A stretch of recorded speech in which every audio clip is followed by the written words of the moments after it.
It's a bad deal. Good morning, Boston. Okay, my friends, over the Memorial Day weekend, as everybody was relaxing, having a barbecue, putting some hamburgers and hot dogs on the grill, and commemorating the fallen, as we did at the Kuhner household yesterday, what a disaster. The swamp strikes again. And forget the spin.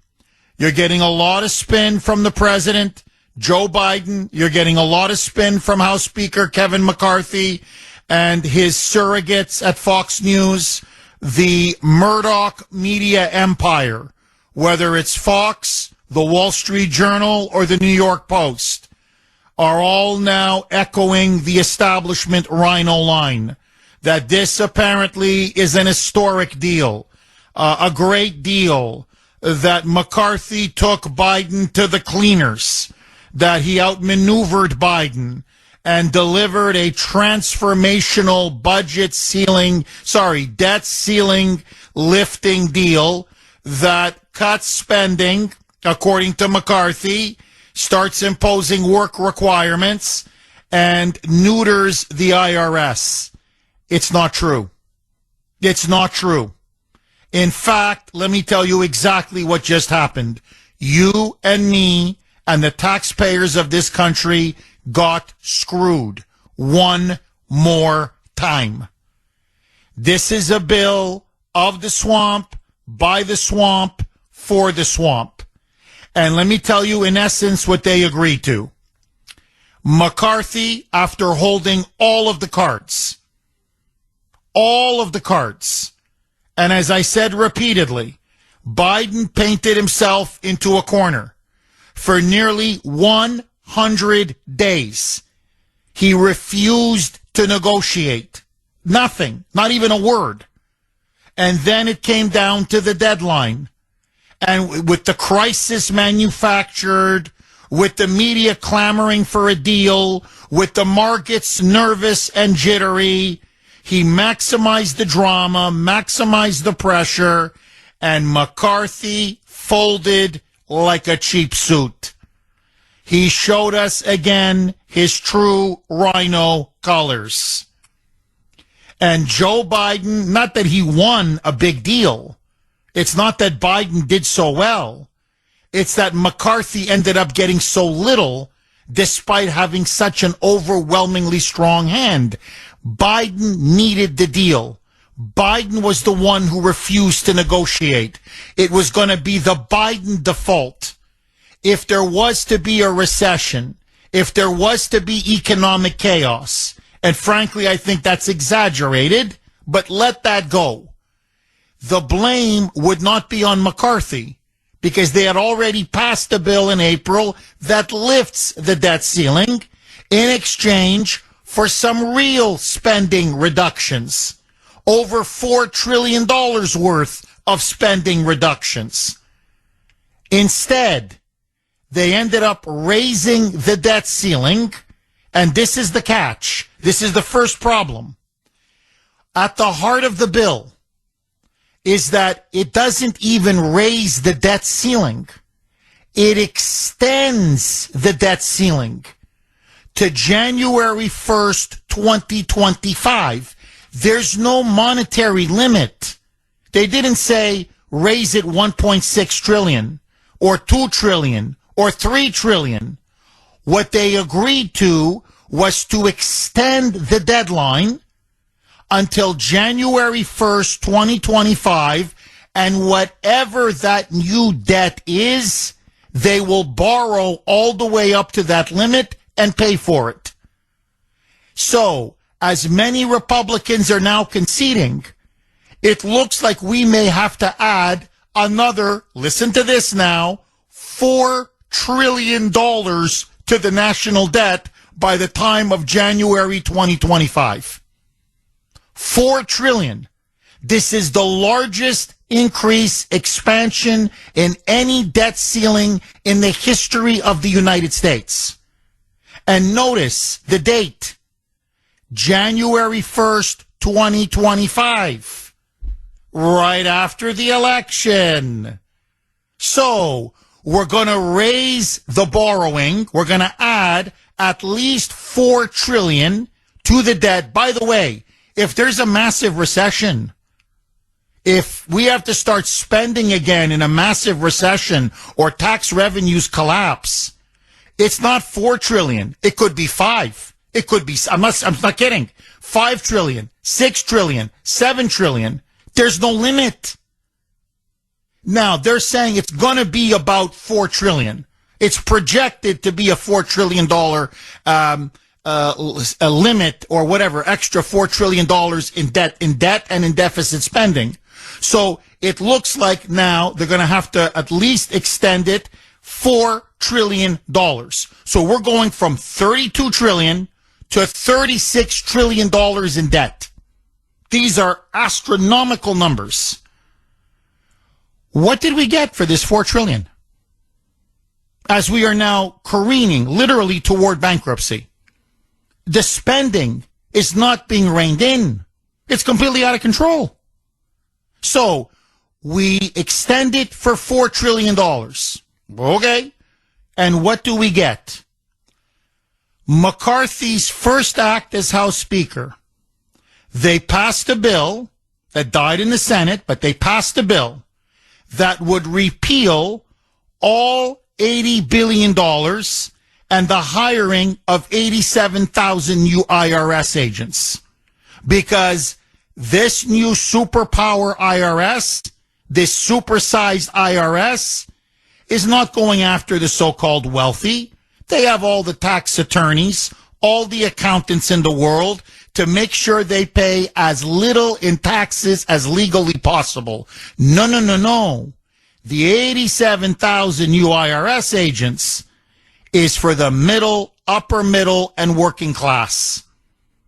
The poor get audited 5 times more than the rich. Let me repeat this.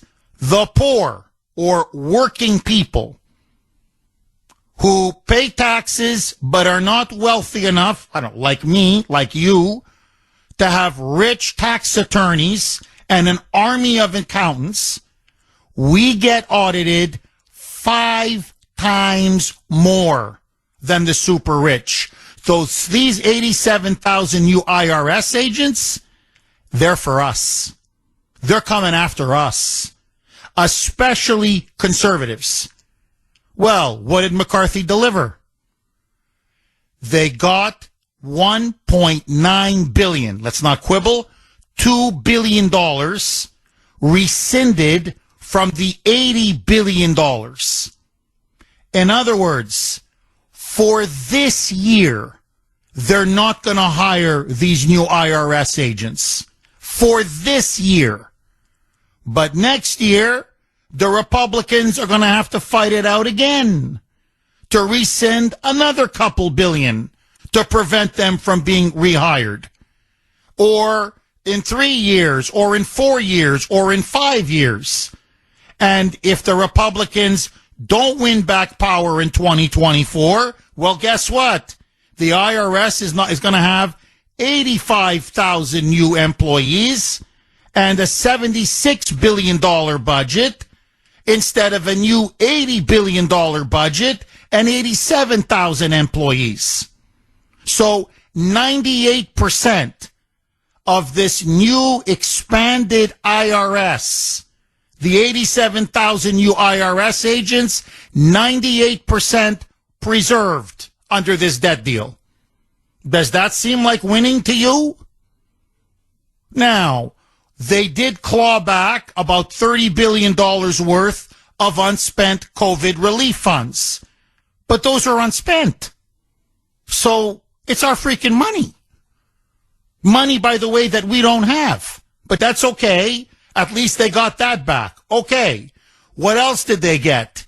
Work requirements. Well, what they wanted for work requirements was anybody on government assistance. You're on Medicaid. You're on welfare. Whatever. You have to work to get your assistance, especially if you're able-bodied and you have no children. What did McCarthy do?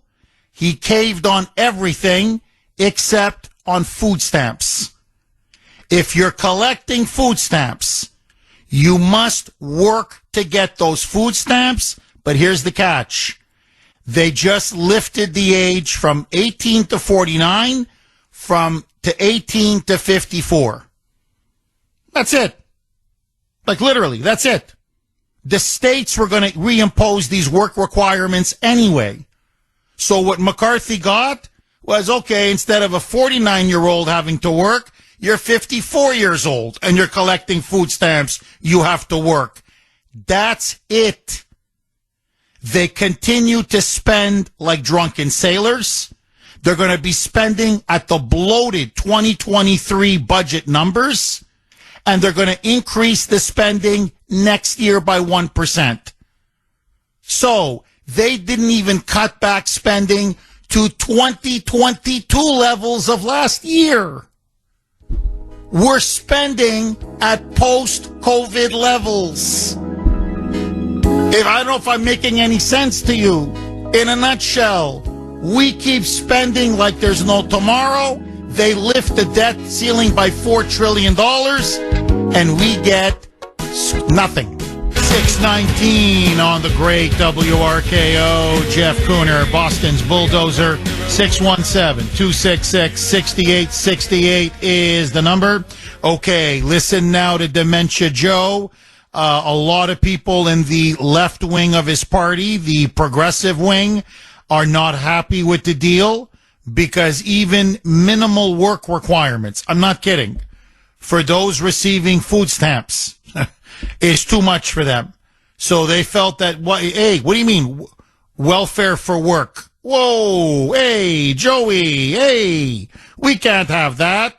So it limits their ability to spend over the next 2 years, even though it spends a ton of money.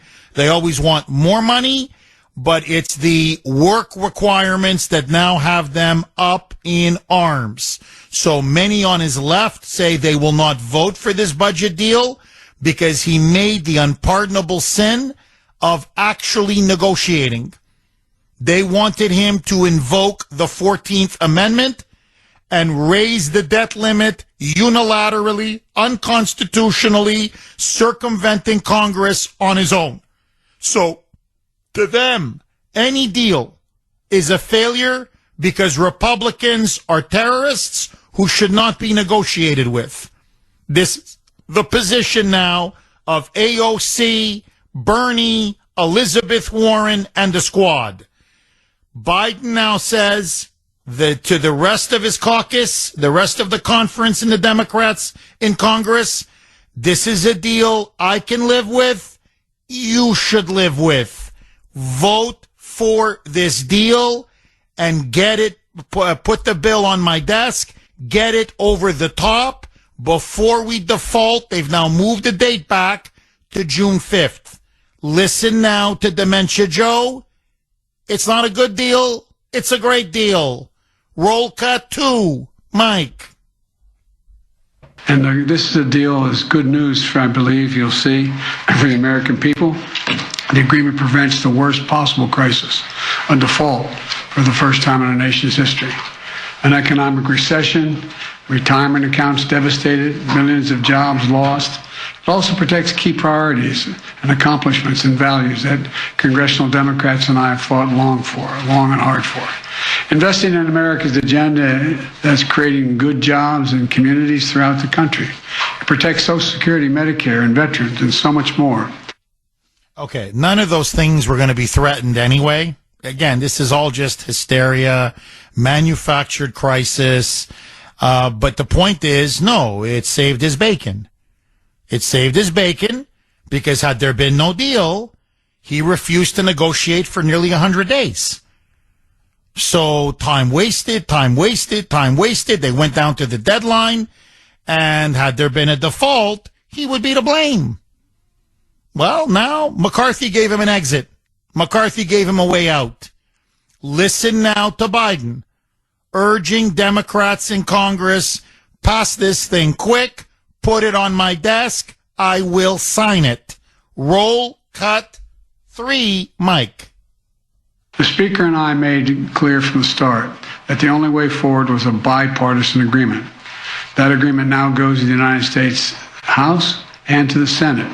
I strongly urge both chambers to pass that agreement. Let's keep moving forward on meeting our obligations and building the strongest economy in the history of the world. So now it's going to be up for a vote. McCarthy is following through on his promise to give every member 72 hours to read the text of the bill. It's going to be about 150, 200 pages. And then either by tomorrow or Thursday morning, the House is going to they're going to vote. If they pass, it goes to the Senate. If it doesn't pass, we will default on the debt. Now, I can tell you this. There is already a rebellion brewing among conservatives. Remember the 20 rebels who held out against McCarthy for all these huge concessions? Most of the rebels, led by Lauren Boebert, are saying no deal. Chip Roy, if you remember him, congressman from Texas, no deal. Many of the same rebels are now coming out and saying no deal. This is going to lift the debt ceiling, or in fact extend the debt limit, to be more accurate, by at least minimum $4 trillion over the next 2 years.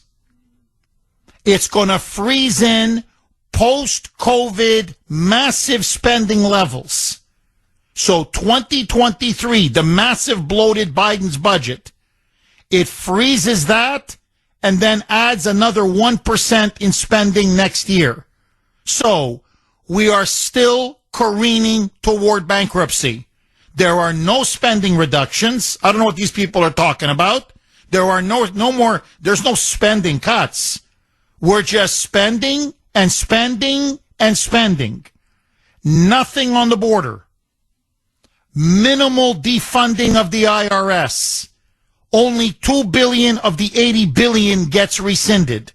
So this year, they won't be able to hire the new IRS agents. But the next 9 years, they can. So the IRS expansion, the growth of this super army of IRS agents, 98% still there. And we were holding all the cards? McCarthy could have just said, okay, well, you refuse to negotiate up until the last minute. If this thing defaults, don't look at us. Look at you. So what did we get? Mike, how much time left? Okay, I'm going to play McCarthy on the other side. He's spinning it as a great deal. His conference is spinning it as a great deal. The rhinos are spinning it as a great deal. So is Fox News, the Wall Street Journal, the New York Post, Murdoch's people now, the establishment Republican press. They're now saying, whoa, McCarthy did a great job. Bravo, bravo.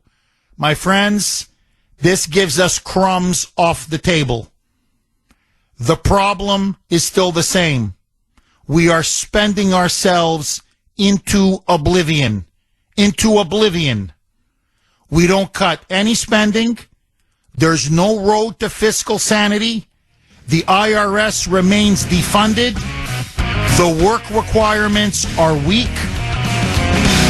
As far as I'm concerned, McCarthy gave away the store. Your reaction next.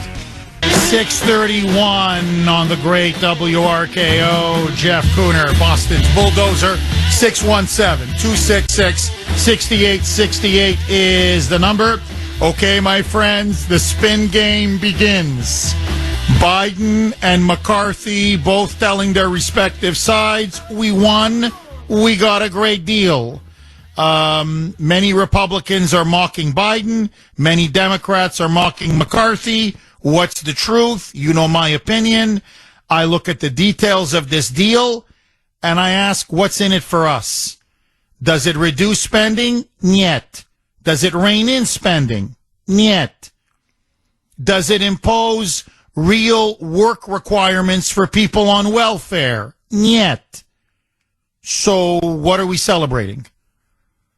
It's going to lift the debt limit by another $4 trillion minimum. As I said, it doesn't even lift the debt ceiling, say, by a number, 2 trillion or 2.5 trillion. They just extend it to January 1st, 2025. Whatever the number is, and Congress will then pay for it or borrow to pay for it. So they're just estimating, and they're saying, yeah, it'll be about 4 trillion. So it is the largest increase in the national debt ceiling, in the national debt limit in the history of the United States. It could actually be 5 trillion, 6 trillion. There's no limit. And 98% of the new IRS remains intact. So all they've done is defund this year's enforcement of the IRS, all these new agents. That's it. 1 year. That's it. And they'll have to knock out another 2 or 3 billion next year to prevent these new IRS agents from being hired next year. And if things go bad in the election, that means we're now stuck with an 85,000 army IRS, while the Republicans told us they were going to repeal the whole thing root and branch.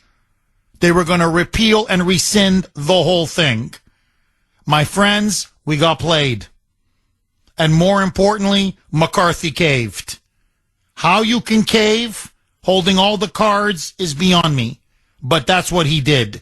Now, listen to him spin and spin and spin. Roll cut 10, Mike.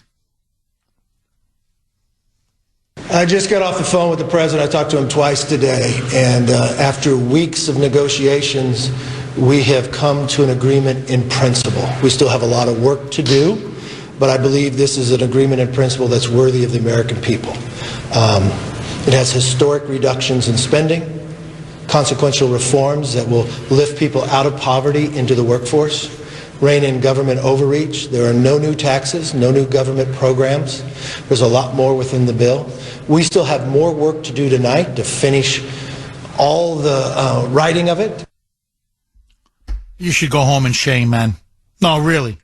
If this is a victory, I don't want to know what a defeat looks like. Seriously.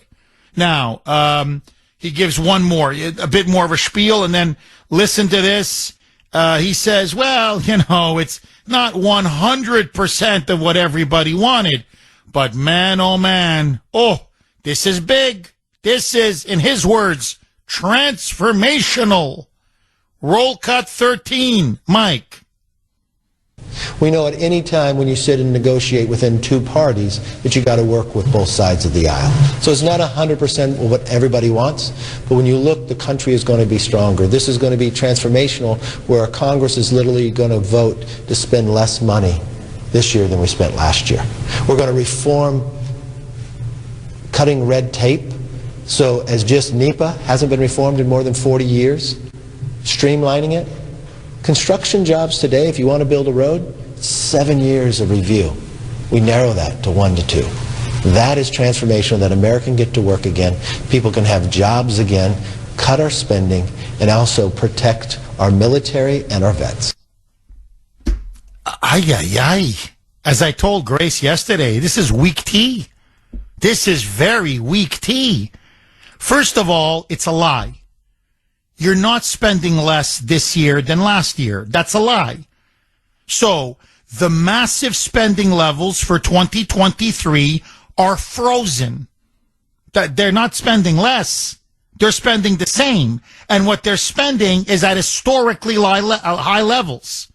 Then the following year, because it's a 2-year deal, they increase spending by 1%. Okay, it's not, the world, but it's still 1%. Now, it would be akin to this. You're spending yourselves into bankruptcy. You take out now a massive new line of credit. Massive. $4 million worth of a line of credit. Are you using it to pay down the principal of your debt? Yet. Are you even paying off the interest on your debt? Yet. But you're going to spend and spend. In fact, your idea of a spending cut is to say, you know what? Next year, we're not going to go on 4 cruises. We're just going to go on 3 cruises. You get it? So, yeah, it's a cut. Well, what do you mean it's a cut? It's a cut. We were going to do 4 cruises as a family. Now we're just going to do 3. They're not cutting anything. They're just lowering the increase. That's all. True story. Okay? True story. My son comes to me Friday night. I'm trying to enjoy the beginning of Memorial Day weekend. And I'm like, Ashton, I swear to God, I think you're turning into a Democrat. No, really, they should make you a politician and send you up to Capitol Hill. He comes to me and he says, Daddy, I'm going to save you a lot of money. First words out of his mouth. I'm like, what do you mean you're saving me a lot of money? Daddy, there's a video game I want to get. And it's normally $59.99. I go, really? Yeah, it's a war game, Daddy. But for Memorial Day, they have a special, Daddy. Instead of $59.99, it's only $19.99. And he goes, Daddy, I did the math. I'm saving you $40. I'm like, Junior, Ashton, like, you think I'm an idiot? Like, I seriously, son, do you think I'm a Democrat? Is that like really now? Is this what it's come down to between you and me in this relationship? So right now, I'm spending nothing. By the time you're done with me, I'm spending $20. How am I saving money? But Daddy, you could have been spending $60. I said, son, I'm spending $0. Right now, I'm spending $0. So what are you saving me money on?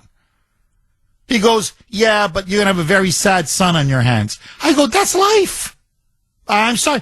Ashton, I'll tell you what. Go do chores. Do exactly what mommy wants you to do. Cut some grass. Trim the grass. Do whatever it is mommy needs you to do. Earn the $20. And then maybe daddy will give you the money. I'll give you the $20 and you can buy the video game. But don't tell me you're saving me money when you're not saving me money. I'm not the American public. I'm not that stupid. That's exactly what they're doing with us right now. $4 trillion more in the hole. $4 trillion. And they come back and pat each other on the back. This is an historic deal. Oh, we're cutting spending.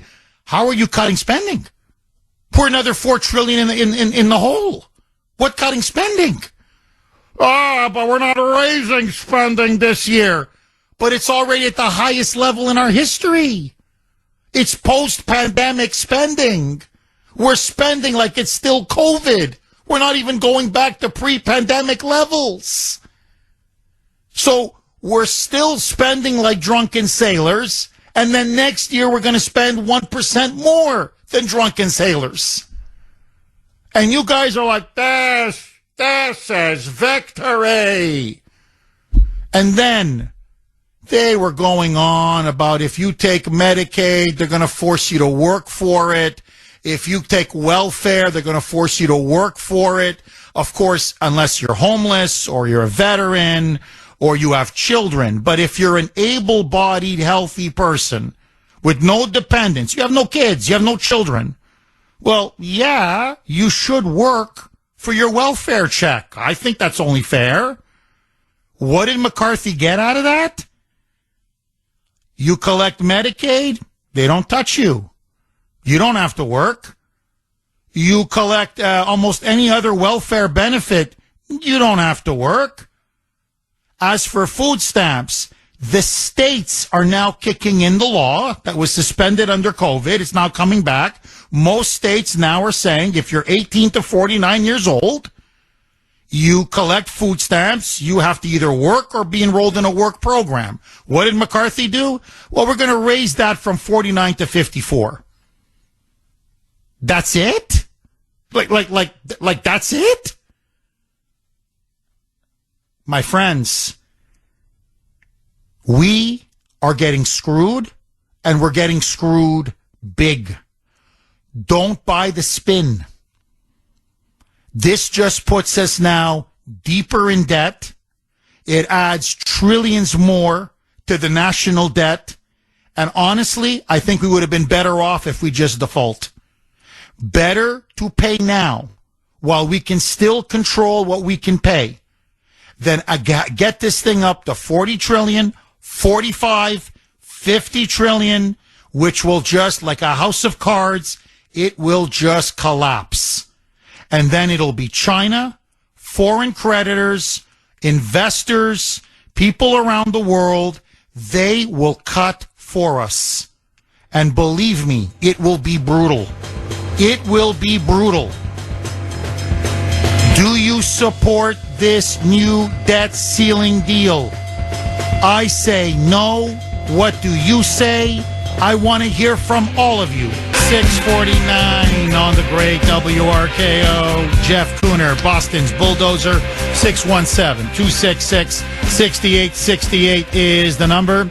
Okay, super quick. I want to just play. This is Ron DeSantis.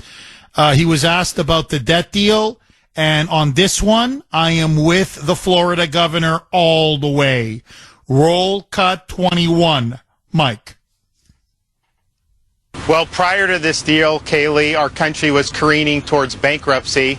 And after this deal, our country will still be careening towards bankruptcy. And to say you can do $4 trillion of increases in the next year and a half, I mean, that's a massive amount of spending. I think that we've gotten ourselves on a trajectory here really since March of 2020 with some of the COVID spending. It totally reset the budget, and they're sticking with that. And I think that that's just going to be totally inadequate to get us in a better spot. Yeah. I mean, so we were going towards bankruptcy before this deal, and we're going towards bankruptcy after this deal. And as I said, they've pushed the limit. They've extended it to January 2025. And they're saying, yeah, it's going to be about an extra $4 trillion on the debt. Now, again, I don't want to belabor this, and I want to go to the phone lines, but I want to show you just to me what a disaster this deal is. It's not even like they're saying, okay, the new debt ceiling is 36 trillion. Okay? So you've got 4 trillion now to blow through in 2 years, or a year and a half, actually. No, there's actually no figure. This is what's incredible. So just indulge me. Say we have a really serious recession, hell, even a Great Depression. Okay, not that I want it to happen, but God forbid. So the country now has a massive recession. So now tax revenue goes right in the toilet. Now, no one's collecting taxes. Everybody's unemployed. Businesses are, closing down. And now they're spending and spending and spending to try to reinflate the economy. So in theory, I'm not saying it's going to happen, but in theory, it could go up another 6 trillion, another 8 trillion. It could go up another $10 trillion. There's no limit. They're just extending until January 2025. They're estimating it's going to be 4 trillion, roughly, that they're going to add to the debt. But in theory, it could be 6, it could be 8, it could be 10, it could be whatever they want it to be. So, And 98% of the new IRS, 87,000 of those agents still remains funded. And you get work requirements, okay, for food stamps, go up from 49 years old to 54. So it's 18 to 54 instead of 18 to 49. And you're running around like, whoa, look at us. We've saved the country. Hey, don't pee on my back and call it rain. 617-266-6868. House conservatives, the rebels, say they're against this and they're going to try to sink it. Should they sink this debt deal? Can they sink this debt deal? And I want to ask you in particular, because I know many do support this debt deal. Is it a good deal or a bad deal? Did McCarthy get the best that he could get and fight another day? Or did he fold like a cheap suit? 617-266-6868. Lines are on fire. Russ in Myrtle Beach. Thanks for holding, Russ, and welcome. Good morning, Jeff. Hi, Russ. First of all, to say we're spending like drunken sailors is an insult to inebriated mariners. All right. Second, Jeff, back in January, I was one of the two callers after McCarthy was crowing about passing the bill to rescind the IRS funding, who said that it wasn't going to happen. That morning, you were celebratory, saying that it was going to happen. The House had the control over the spending, yada, yada. I and at least one other caller said, no, that wasn't going to happen. They had to get the bill through the Senate. So I hope you're clear on that point now, because McCarthy said he was once again dead set on killing that funding, and now he's caved. So third point, and then I'll let other callers vent, as it were. I'm going to be calling my congressman this morning, Russell Fry, a Republican, and I know no one up back in Boston or anywhere in Massachusetts has the privilege of contacting a Republican congressman, but I'll be expressing my deep disappointment in this and my utter disgust with McCarthy for caving on this. How do you lose a battle of wits with Dementia Joe? I'll leave you with that. Oh, it's stunning. Russ, before you go, super quick, I do remember that call, by the way, Russ. You stuck to your guns, and you should be proud of yourself for sticking to your guns, Russ. Russ, is it time for McCarthy to go? Is it time to get a new speaker? This time, a real MAGA, America First speaker? Someone who's just not going to cave and surrender? Is it time to finally say, you know what? Let's get a real sheriff in town. You're going to be impressing that point on Congressman Fry this morning, Jeff. In other words, maybe it's time for a change in leadership. Oh, the guy he's as useless as a ham sandwich at a bar mitzvah. Russ, that's a nice phrase. I like that. Nice turn of phrase. Russ, thank you very much for that call. 617-266-6868. I don't know if you remember this, but after he was sworn in as speaker, right, the first act they do is they pass the bill repealing all $80 billion. They repeal all the funding for the hiring of the 87,000 new IRS agents. And it passed, I believe, 221 to 210. Okay, so they got all the votes they needed. It passed. Now, it died in the Senate, but fine. But they got the votes. The moment they announced that they had passed it in the House, Kevin McCarthy bangs the gavel and says, promises made. And then he vowed, no. Now that he had Biden over a barrel with this debt ceiling increase, he was going to insist the whole thing, 10 years, $80 billion, 87,000 IRS agents gone, that they are going to rescind and repeal the whole kit and caboodle, the whole thing. And he comes out saying, well, we repealed $1.9 billion, and they won't be able to hire any new IRS agents this year.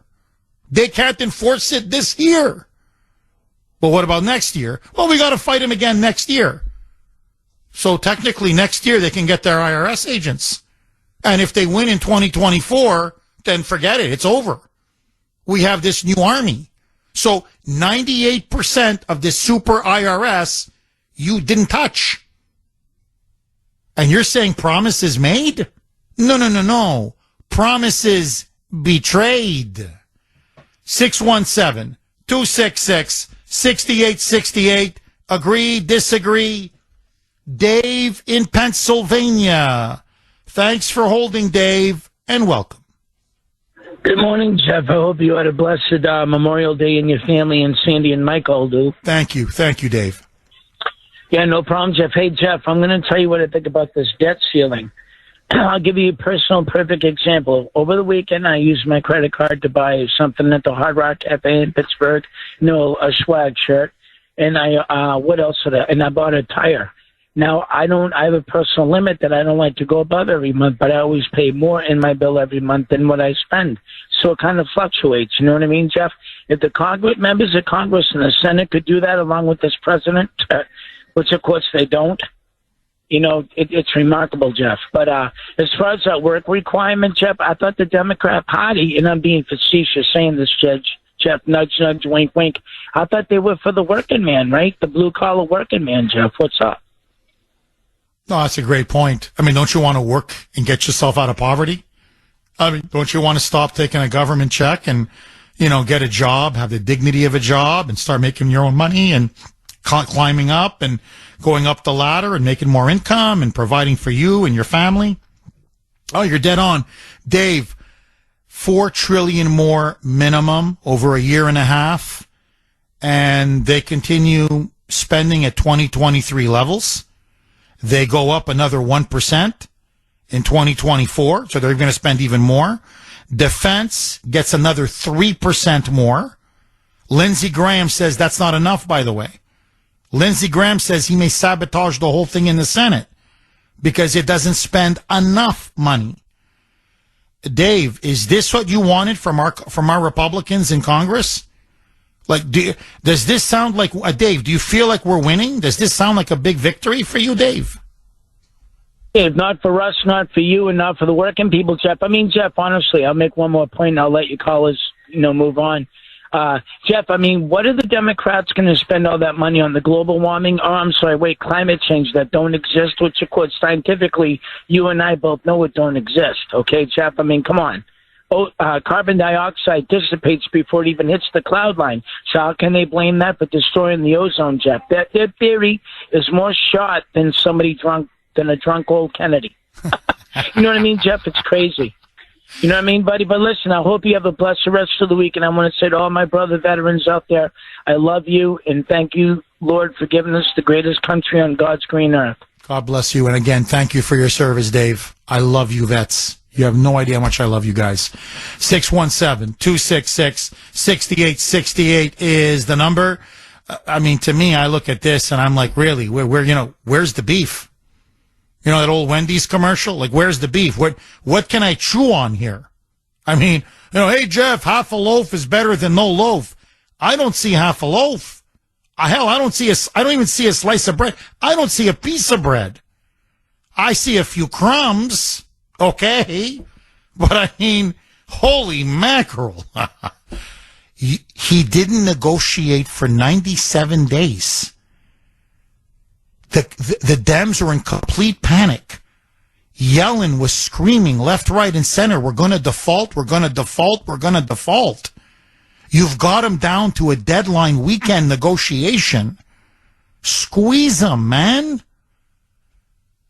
And remember, they promised in the bill that they passed in April that they were going to get $4.8 trillion in spending reductions. Instead, they're lifting the debt limit by at least $4 trillion. They're not cutting $4 trillion. They're adding $4 trillion. I'm like, how the hell did this happen? And I go, well, what's the Wall Street Journal saying? Oh, it's a good deal. The New York Post, oh, it's a good deal. I'm like, you got to be kidding me. Murdoch's people now are saying it's a good deal. So I don't watch Fox, but I said I got to see the spin on this. So I go on Fox. Historic. Transformational. This changes how Washington works. How does it change how Washington works? They have 72 hours to read the bill. Okay, I mean, it's nice they have 72 hours to read the bill. But that's like saying I drank water. That's like saying I'm breathing.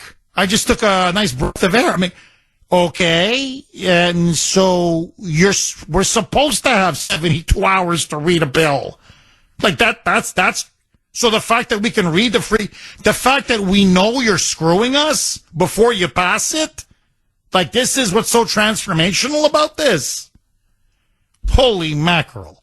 6-1, kill it. Congressman Norman from South Carolina says he's a no. Rosendale from Montana says he's a no. Good from Virginia says he's a no.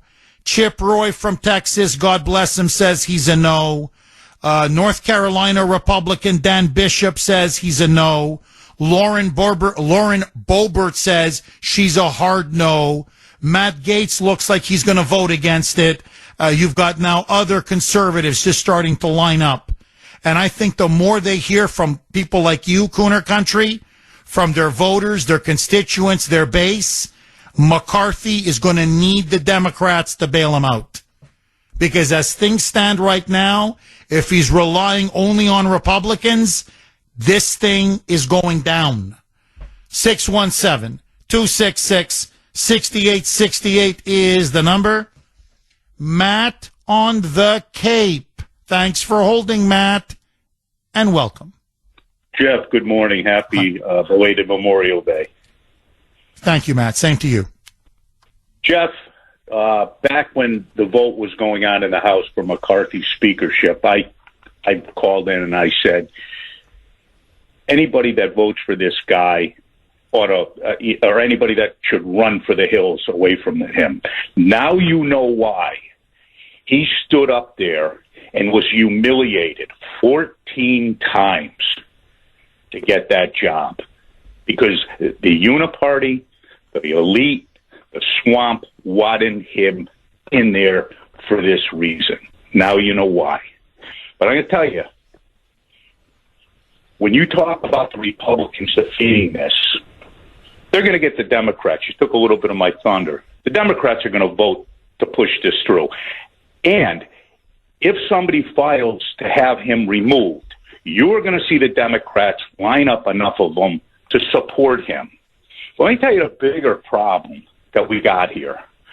Number one, where is Marjorie Taylor Greene? Matt Gaetz is on Newsmax. Oh, we'll take it up in appropriations next year. You can't because this thing's kicked on past 2024. This thing is kicked on to renegotiate to 2025.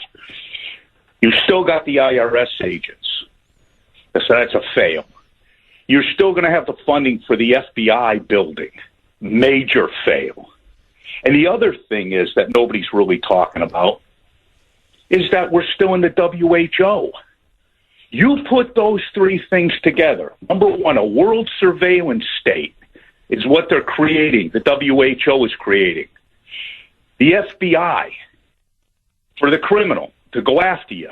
And the IRS to haunt you and chase you down and take your money and ruin you. This guy was installed in there. That's why he went through all of those 14 votes to be in there. The other thing you'll never see out of McCarthy, you won't see one vote for impeachment.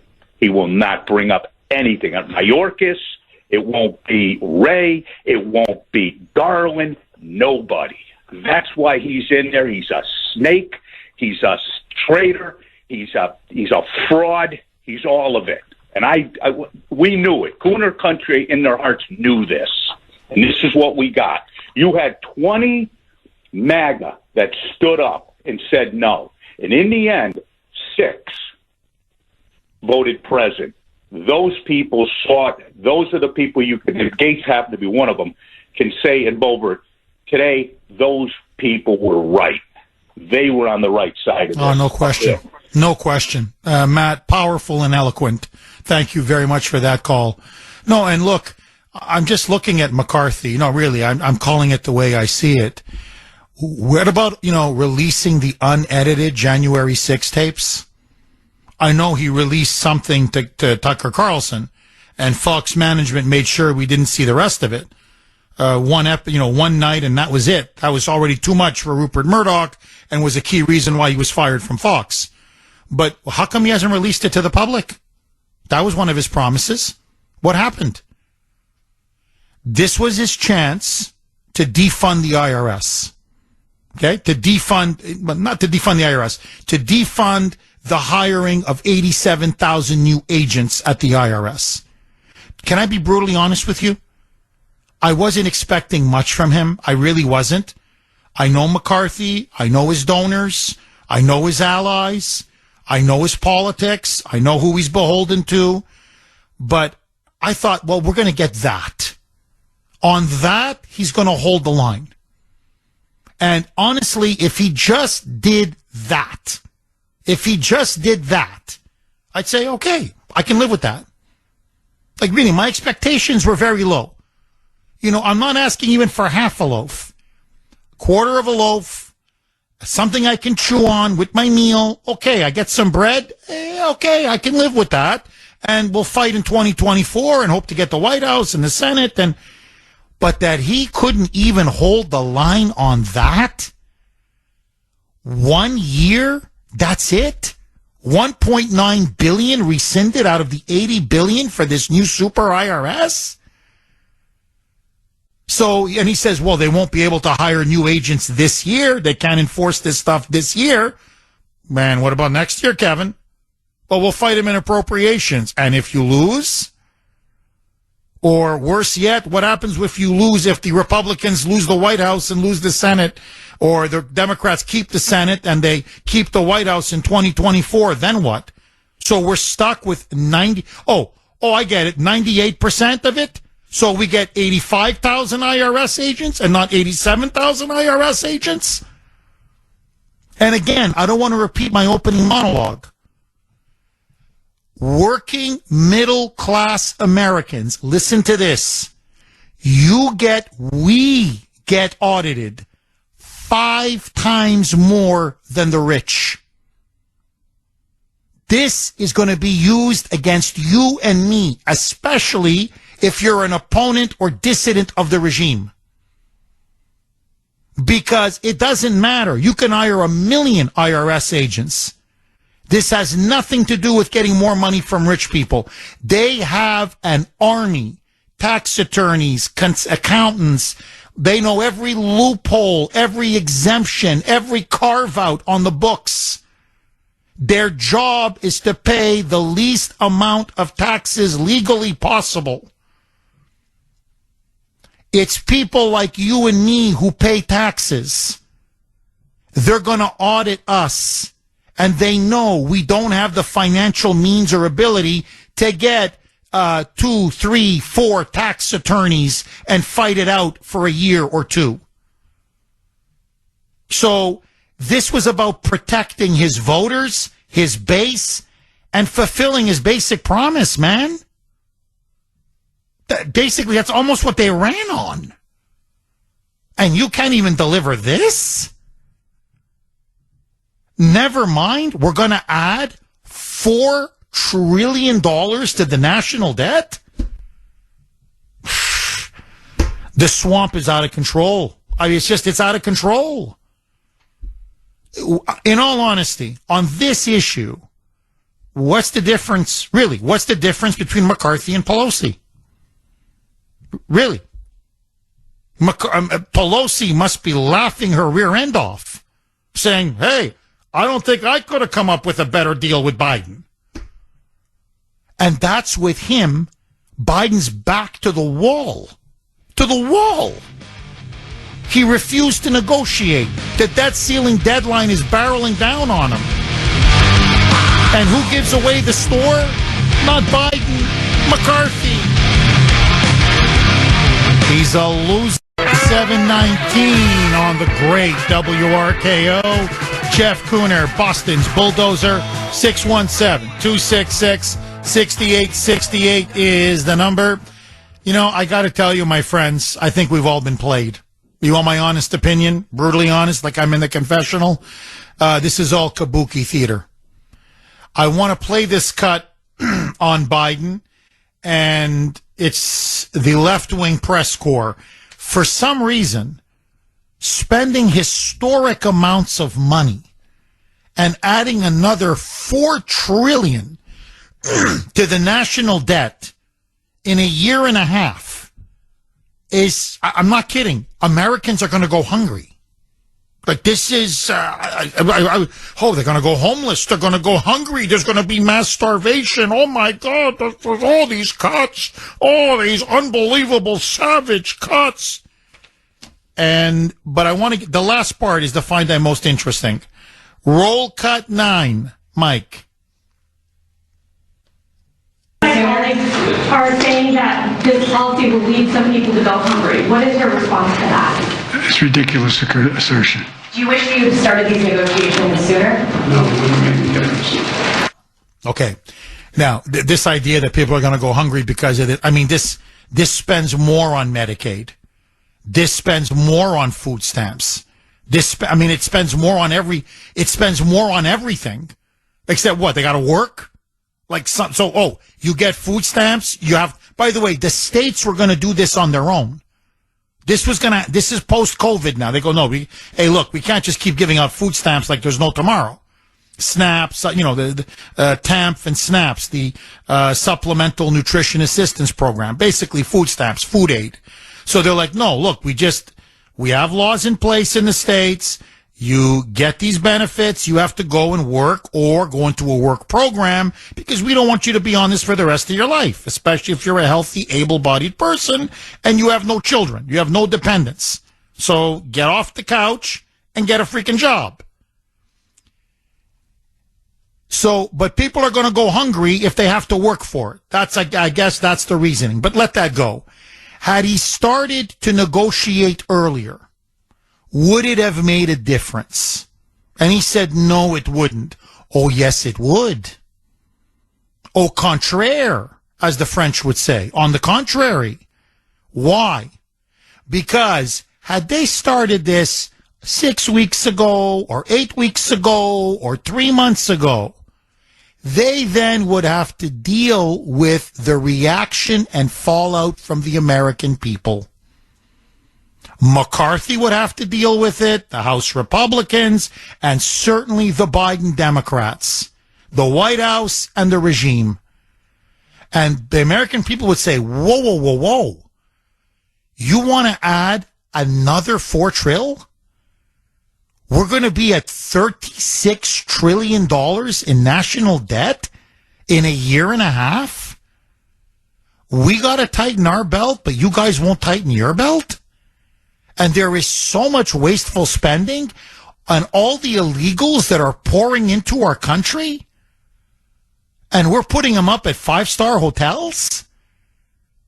And speaking of food stamps, they get food stamps free, housing free, healthcare free, food free, welfare free, iPads, cell phones, computers, jeans, sneakers, free, free, free, free, free.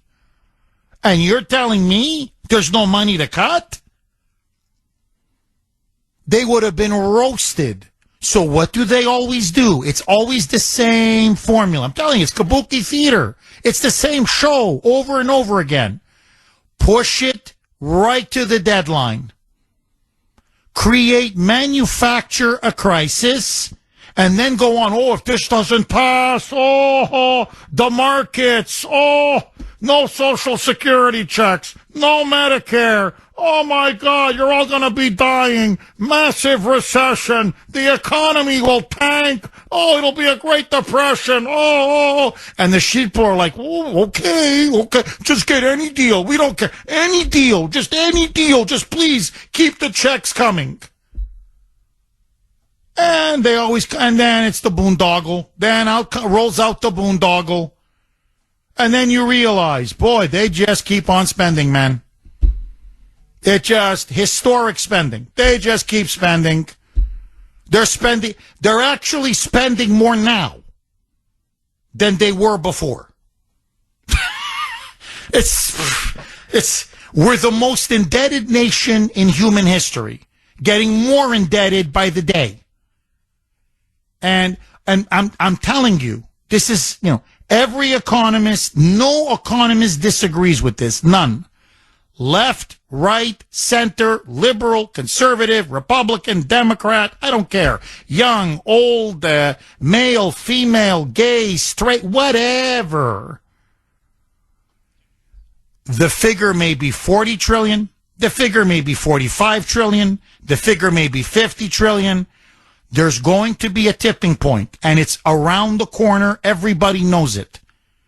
Where just the interest on the debt, we're all pretty much there, is going to exceed our ability to pay for our military, to pay for our basic social entitlement programs, like Social Security, like Medicare, like Medicaid. In other words, we're going to go broke.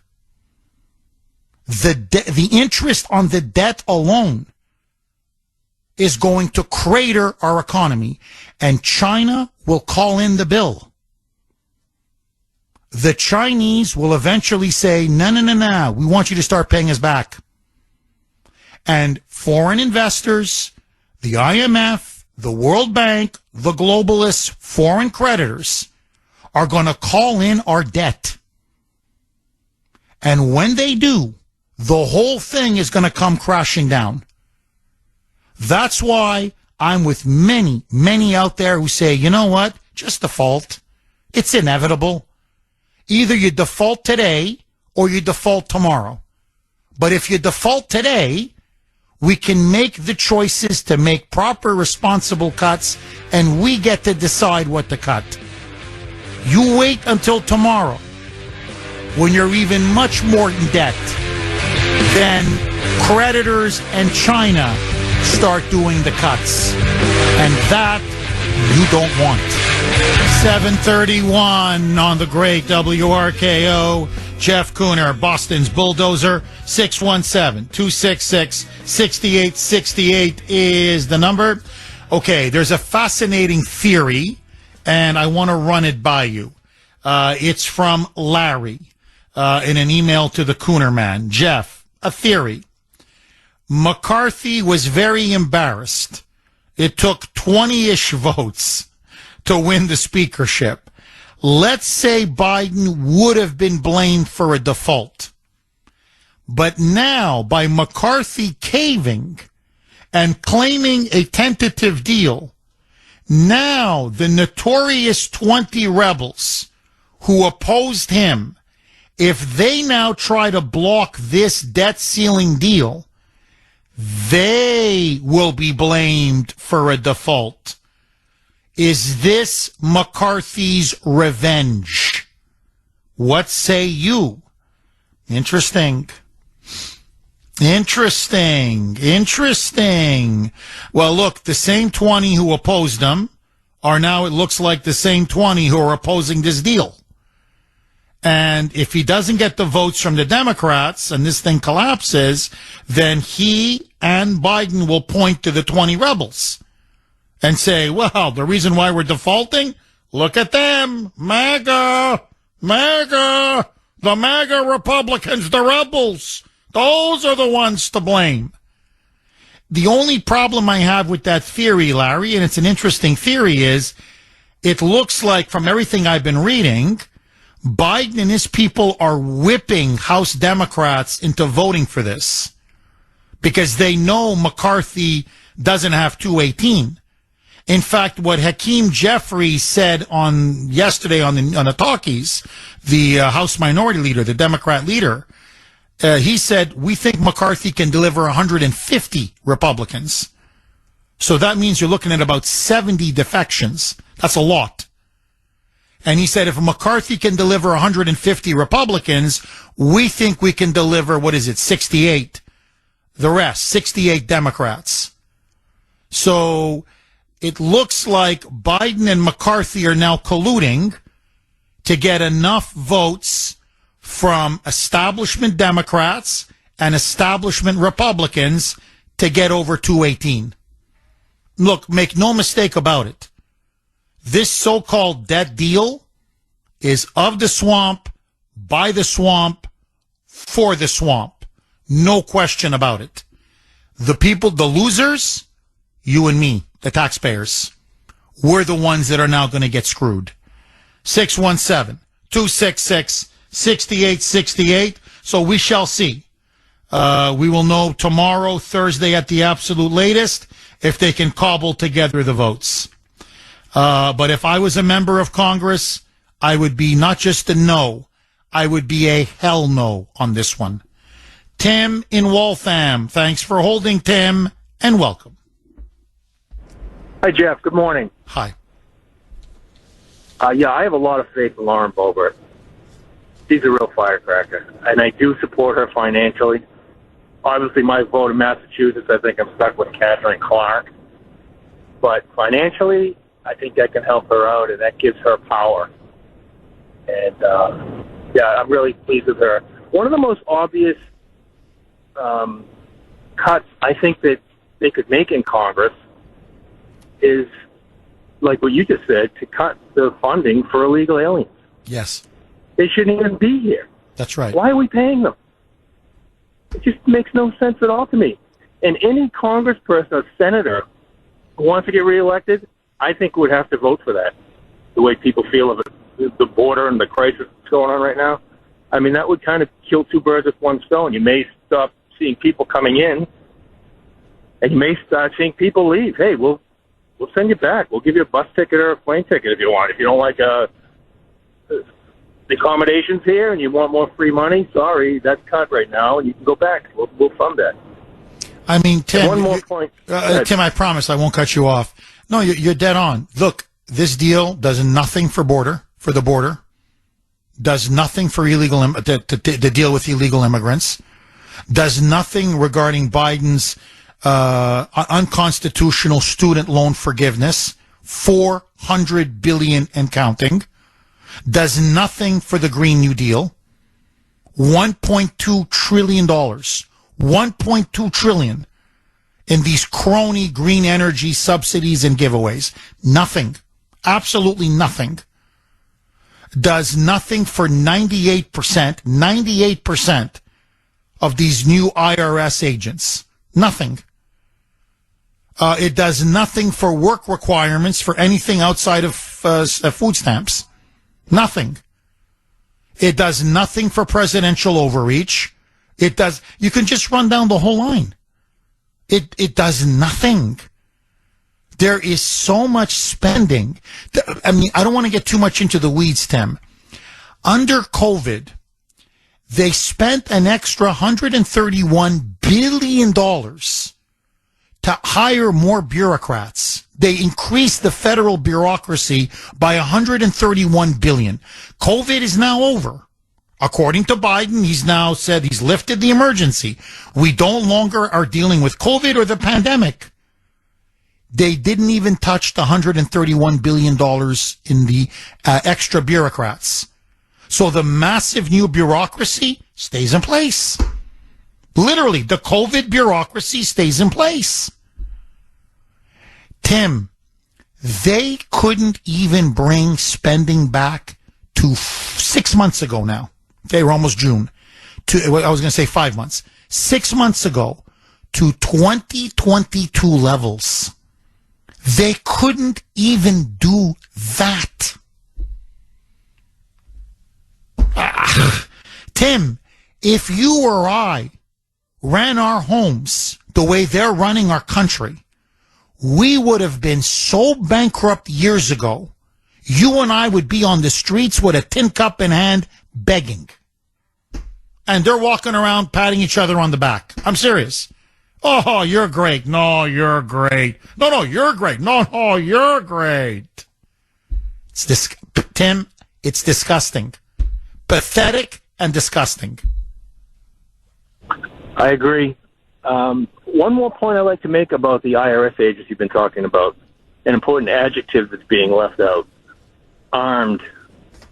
They're talking about bringing 87,000 armed IRS agents at us. That's Tim, an army, Jeff. Well, that you nailed it. Tim, I don't want to get too personal, and if I am, please tell me. I promise I won't be offended. Do you pay taxes? In particular, do you pay federal taxes? Pay a lot of federal taxes. Okay. Tim, I'm not trying to scare you. I pay a lot in federal taxes, too. They're coming after you, and they're coming after me. As sure as the sun is rising, I'm telling you, if you pay federal taxes, that's why they have 87,000 IRS agents. They're not coming after the ultra rich, after you and after me. And I bet you don't, you're not a gazillionaire. I bet you can't afford to hire tax attorneys, 3-4 accountants, and fight it out with the IRS when they audit you for 6 months, 9 months, or a year, correct? Correct. I'm very nervous about that. They're going to bankrupt but one you. more thing. And they're going to One more bankrupt thing me. And Tim, I'll tell you this right now, okay? And I'm preparing for it. They're going to come after you and come after me because they know our politics. The IRS has been targeting conservatives and conservative groups for years. And so the one thing we told these Republicans, the one thing you have to hold the line on is you got to hold the line on this. And McCarthy couldn't do it. Go ahead, Tim. I'm sorry, I didn't mean to cut you off. Oh, it's okay. I'd rather listen to you than me.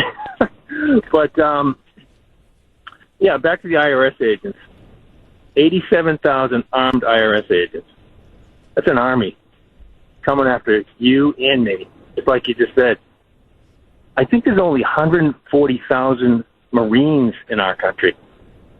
They want to hire 87,000 new armed IRS agents. That's serious. It's scary. And almost like a SWAT team. I mean, I'm not kidding. I'm not talking like they're just all going to be given, I don't know, a side rifle a side gun. You know, I mean, you got to see the firepower they're buying. So, no, it's to audit you, audit me, wreck us, destroy us financially. That's what it's about. It's not even to raise more money. I mean, yeah, that's a secondary benefit. But no, it's to ruin you. That's what this is about. Use the law, taxes in particular, to just go out and destroy the political opponents of this regime. And again, I want to keep repeating it because you need to know this. Upper middle class, working class Americans. I'm saying poor compared to the ultra rich. Obviously, we're not poor, but hardworking Americans, upper middle, working class, we are audited 5 times more, 5 times than the ultra rich. 5 times. So if they're going on about, the rich, well, stop auditing us and send more of your agents to audit them. But they're not after them. Those are their donors. They're not going to be raiding or auditing Warren Buffett. I guarantee you that. They're coming after you and me. That's where the money is. And more importantly, that's where the political opposition is. And we just got stabbed in the back again by McCarthy and the Rhinos. 617-266-6868. Agree, disagree, all of your calls. Next. You are not going to believe this. You're not going to believe it. So, at 7:34 a.m., just, what is that, 15 minutes ago? Oh, by the way, Jeff Kuhner, Boston's bulldozer, here on the great WRKO. I got an email from Kevin McCarthy's PAC. So, they're trying to raise money off of his debt deal. So, and here's what the email says. Listen to this. Congratulations, Jeff. Like what, he knows me on a first name basis? Look at this, Jeff. Not Mr. Kuhner, not whatever. Congratulations, Jeff. You did it! Exclamation point. I'm like, well, what did I do? You have been selected to become a 2023 House Majority Gold member. Another exclamation point. I did it, Mike. Oh, let's celebrate, baby. Yeah, I did it. I could be a gold member. Our House Republican gold members are the first line of defense against the radical left. That's why I've set an ambitious goal. 10,000 new gold members by May 31st. So we could show the radical left how united we are at this critical moment. So here it is. Accept your invitation and help us defeat the radical left right here. And you click on this link, and it's money. They want money. You give us money, and you'll be a House majority, not a silver member, not a platinum member, not a bronze member, a gold member. Okay. I wanted to make sure it was cleared with legal. Legal said I have every right to do this. Here's my response. I am replying right now. You caved, it's all in caps, on the debt deal. Period. Go F ** K yourself! Exclamation point. Okay. Go blank yourself. Go F yourself. Enter. Send. That's my response. Go F yourself. You're not getting a penny out of me. 617-266-6868 is the number. They're raising money off of this. We did such a great job. You got to give us $250. Now, you want to be gold member? $500 for the work that we're doing for you. Now, very quick, as many of you are asking, well, Jeff, these IRS agents, should we worry about them? Well, yes, but the only good thing from the deal is that they took away $2 billion, $1.9 billion to be exact, $2 billion, so they cannot enforce these new hire or enforce the writ of these new IRS agents this year. So for this year, they will not be able to target or harass us because there's no funding. Next year, McCarthy and the Republicans are going to have to cut that out from the appropriations bill. But so this year we got breathing space. We have don't worry, for 1 year we don't have to worry. But next year we'll be staring down that barrel once more. Why not just defund the whole thing, all 10 years, all 80 billion, all 87,000 new armed IRS agents? They got us a 1 year reprieve. It's better than nothing. Don't get me wrong. But it's far short of what they campaigned on and what they promised. So I'm sorry. No. It's not promises made. It's promises betrayed. 617-266-6868. Okay. Richie in Lowell. Thanks for holding, Richie, and welcome. Did we lose Richie? He just dropped? Okay. Let's go to, who do you want to go to? Karen in New Hampshire. Thanks for holding, Karen, and welcome. Oh, Jeff, I love your show, and I just had a flash of insight. Of course, you'd have to be in my shoes, so I've been working over 2 hours in the kitchen trying to organize, because here I am, a busy grandma, lots of birthdays coming up and celebrations, and, I've got to get my pots and pans and everything, and I just let it go. And I'm thinking what my grandma from Illinois, and she was a country girl and left home at 13 to work.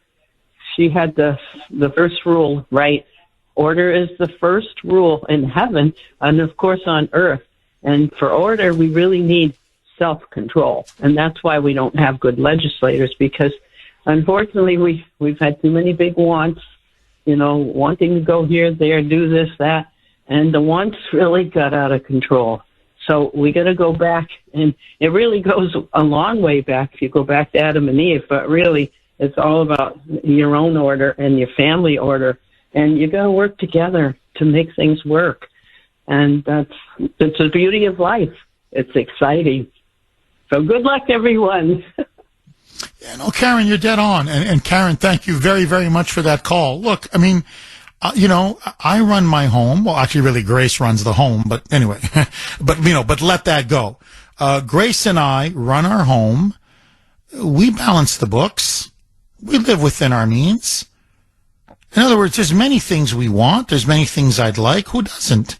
You don't think I want to go cruising everywhere, vacationing everywhere, buying cars, eating out every night? So many things. Buy anything you want, whatever, jewelry, watches, cars, or we don't. Why? We live within our means. And I don't want to saddle Ashton with my debt or Ava with our debt. To me, that's almost unforgivable. Have my children pay off my debts? And that's what they're doing to us. It's getting to the point now, they're not just mortgaging the futures of our children. Now they're mortgaging the futures of our grandchildren. This is going to take 2 generations to pay off, if we're lucky. So I don't know how, frankly, more reckless, irresponsible, selfish you can be.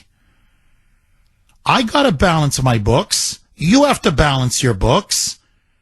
How come the government doesn't have to balance its books? We're the wealthiest country in the history of the world. Up until recently, the freest country in the history of the world. So how hard can it be to balance your books? And by the way, I don't want to get into, again, the weeds. They're getting more revenue now, more money coming in, tax money, now than in the history of our entire country. There's not a revenue problem. They're swimming in revenues. It's they can't stop spending. And the reason why they can't stop spending is because so many of them are so corrupt. They're lining their pockets. They're stealing, embezzling, siphoning off the money, or they're selling out to their donors and to interest groups and special interests who own them. That's why nobody can say no. So I look at this and I'm like, I'm sorry, but this is so pathetic on so many levels. It's so immoral on so many levels. And, to me, it's just basic. If we've maxed out every credit card and we're spending way more than what we make, you don't get another massive line of credit, another credit card, and just keep on spending. When I saw that figure, another $4 trillion in debt that they're going to add, I'm like, have you people no shame?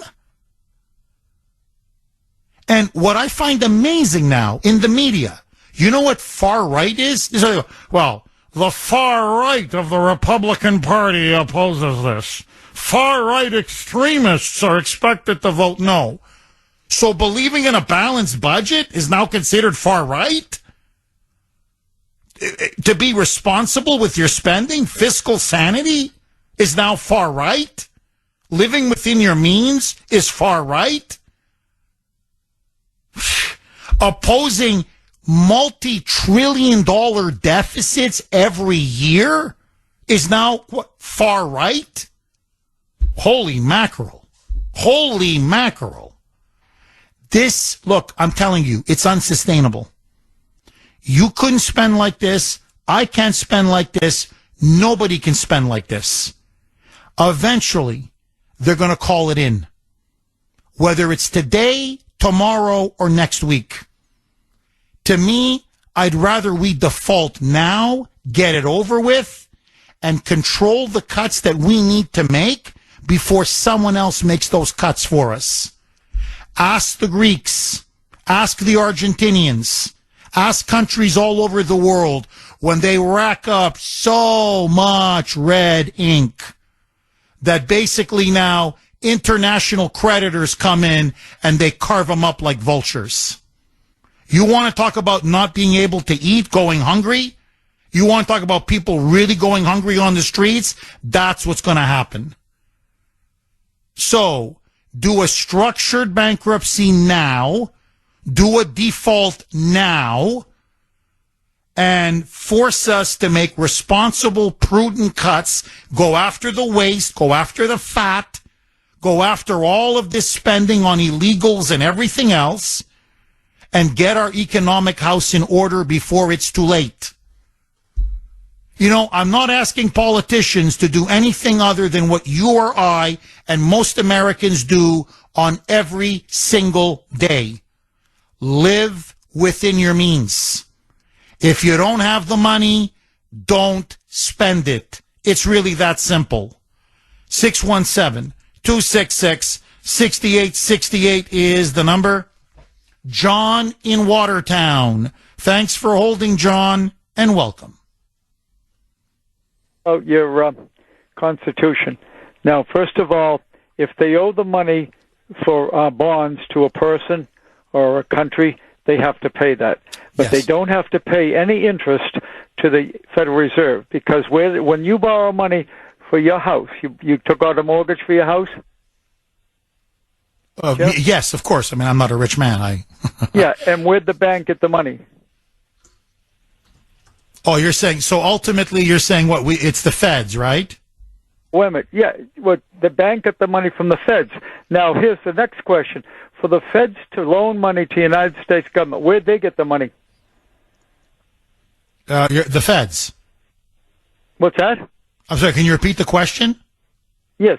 When the government borrows money from the Federal Reserve, where does the Federal Reserve get the money? Oh, I'm sorry. I misunderstood you. They print it. They just create it. Yeah, they print it. Yeah, they make it up. That's right. No. The government prints the money, but they create it. There's a difference. Okay. Like, who prints your checks? It doesn't matter. But who creates the money? You, by working.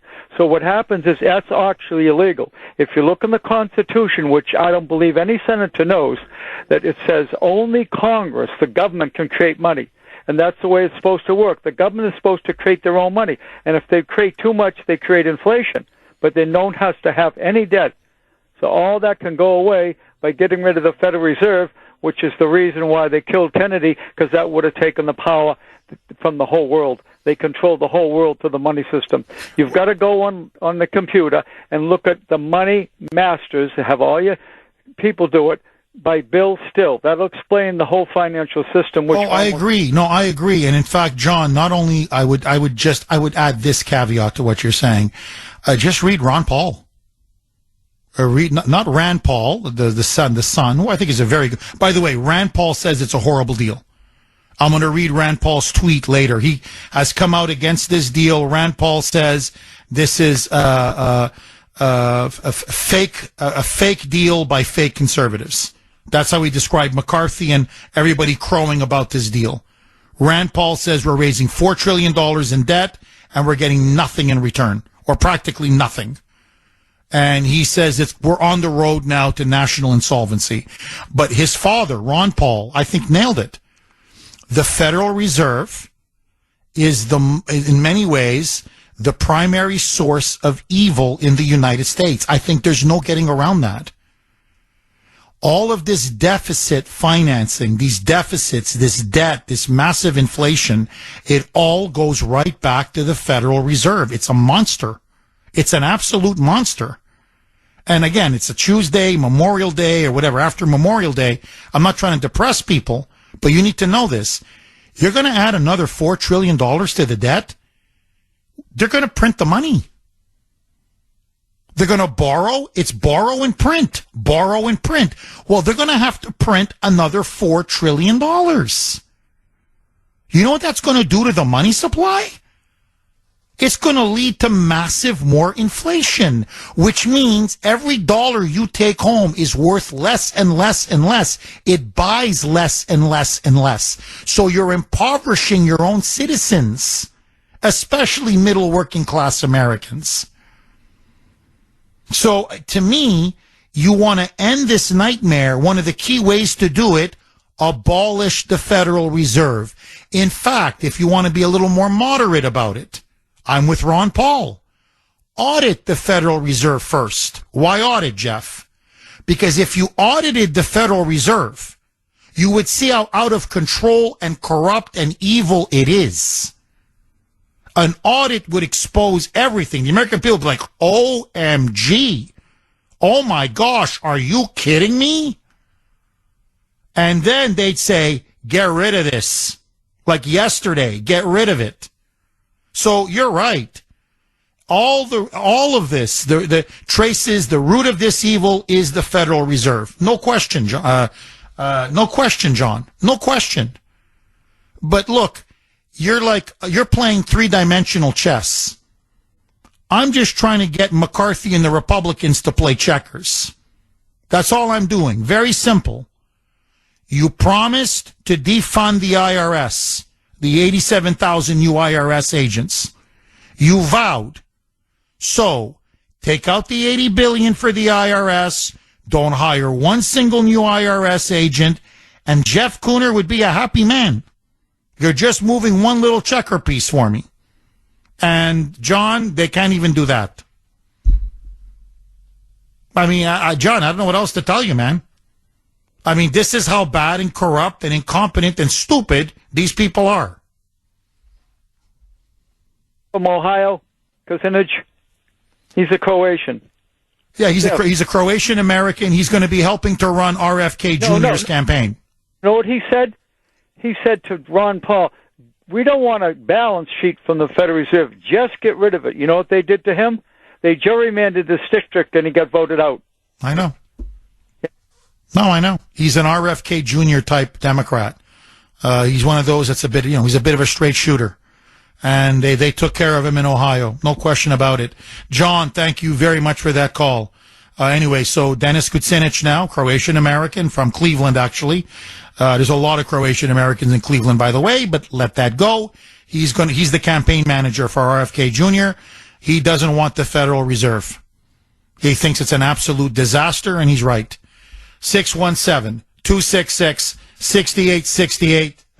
Joe in Stoughton. Thanks for holding, Joe, and welcome.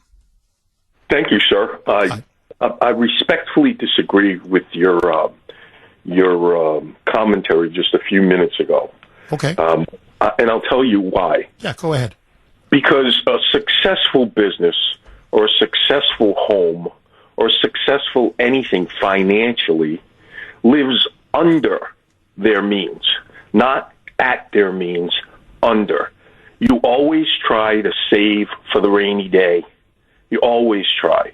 And what the government is doing is they're borrowing money to pay for the party that they want to go to and the things that they want, the shiny new Rolls Royce that they can't afford. They want, so they're borrowing. Where in reality, what they should be doing is they should be saying, okay, this is the budget, and here's how much we're going to spend, and this is how much we're going to have in reserve. That's a successful government. That's a successful business, and that's a successful family. Understood? Oh, I agree. Again, Joe, you're playing chess. I just want these guys to play checkers. I agree. Oh, my God, a reserve fund. Oh, a surplus. Oh, a rainy day fund. Oh, and you're right. We have a rainy day fund in our home. It's not much. I wish it was more. And I got 2 young kids. I could go, if I lost my job, we could pay our bills, everything, about 3-4 months. 4 months on the out, maybe 5 months if you really stretched it out. So it gives me a little cushion to go find another job or whatever, get back on my feet. But you're right. No, look, if they could just balance their books, I'd be happy. Like, you're asking them to run. Hell, I'm asking them to crawl. Like just on a basic level. Joe, I want to ask you this. Do you think it's time for McCarthy to go? Has he shown again his failure of leadership, his failure of nerve, that he just got rolled by Dementia Joe of all people again, that he couldn't defend the minimum that needed to be defended? I think that the problem is even further than that, and I think that our representative republic, is not working.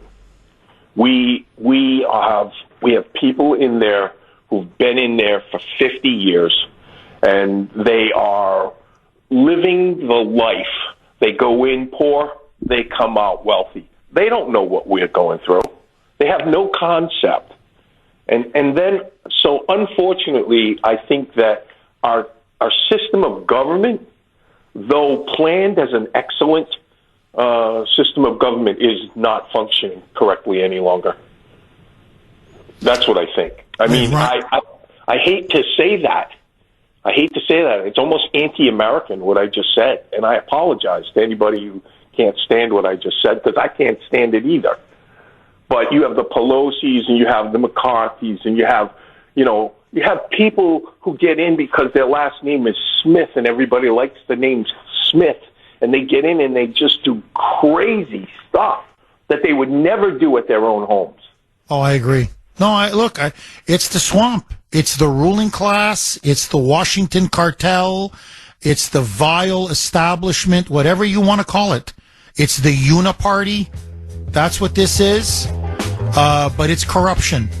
And they are corrupting our republic right in front of our eyes. It's a kleptocracy. It's a rule of thieves.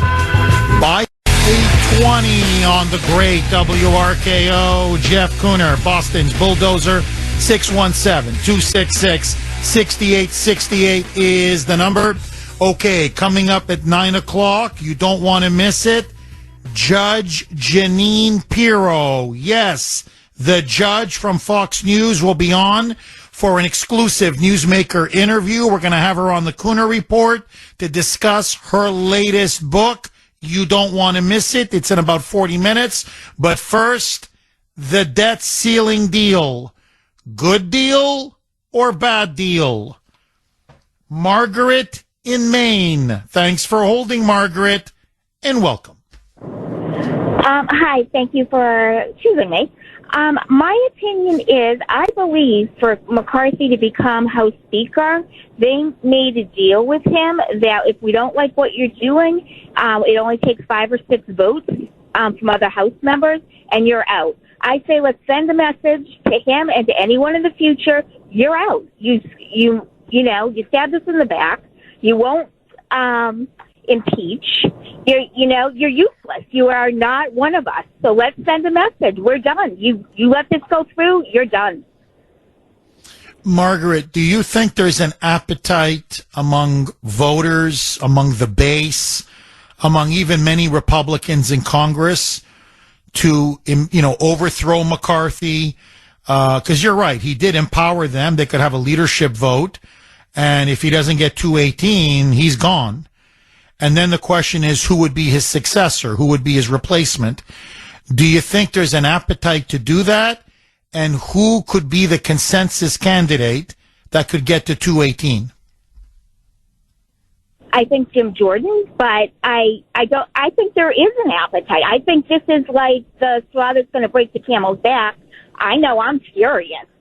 You know what I mean? Like you said, you could have at least got rid of the funding for all of the IRS agents for the next 10 years. He did nothing. He could have done something on this illegal immigration. We can't afford to be paying for it. We can't afford to be paying for Ukraine. We don't want to pay for Ukraine.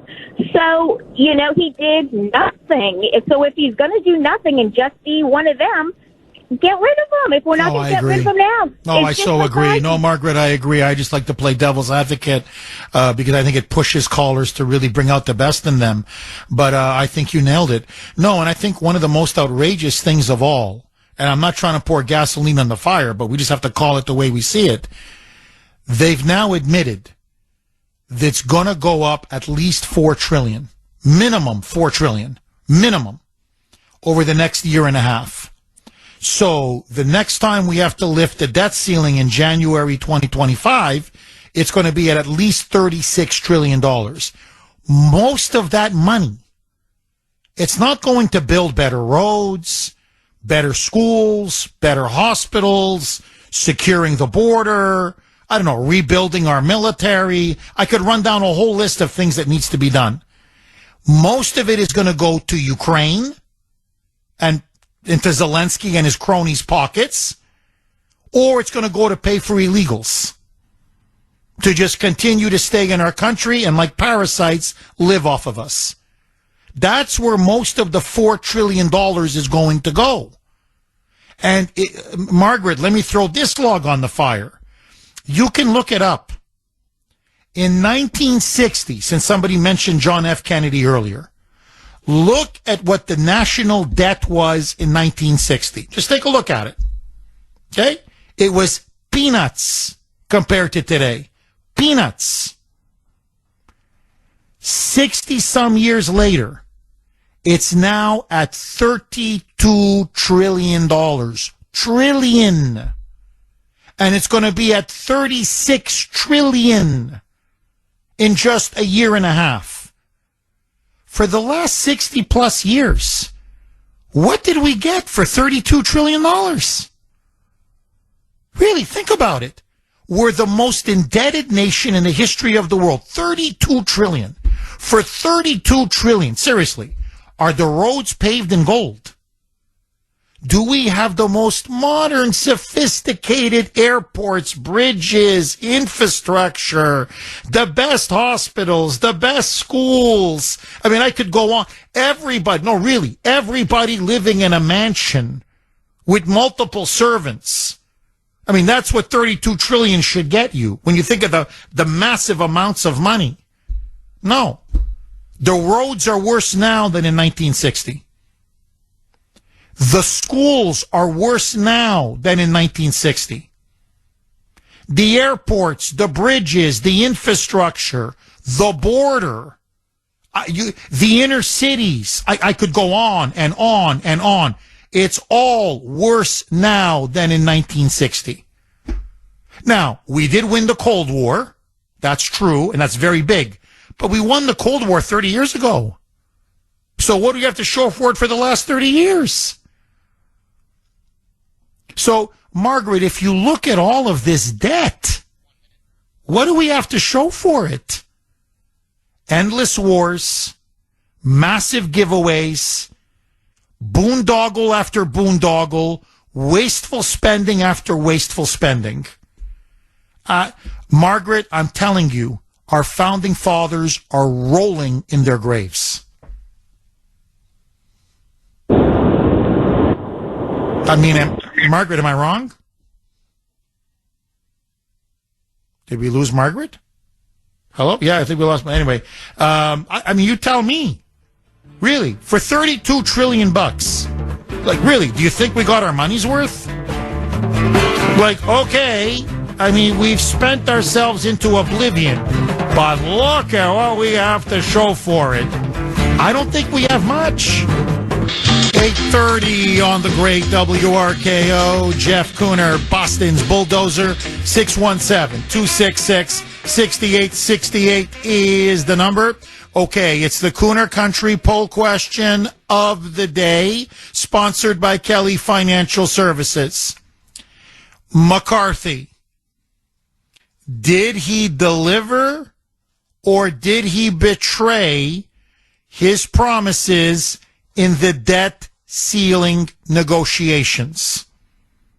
Do you believe he fulfilled his promises, or do you think he broke his promises? In particular, do you believe it's promises made, promises kept, or do you think it's promises betrayed?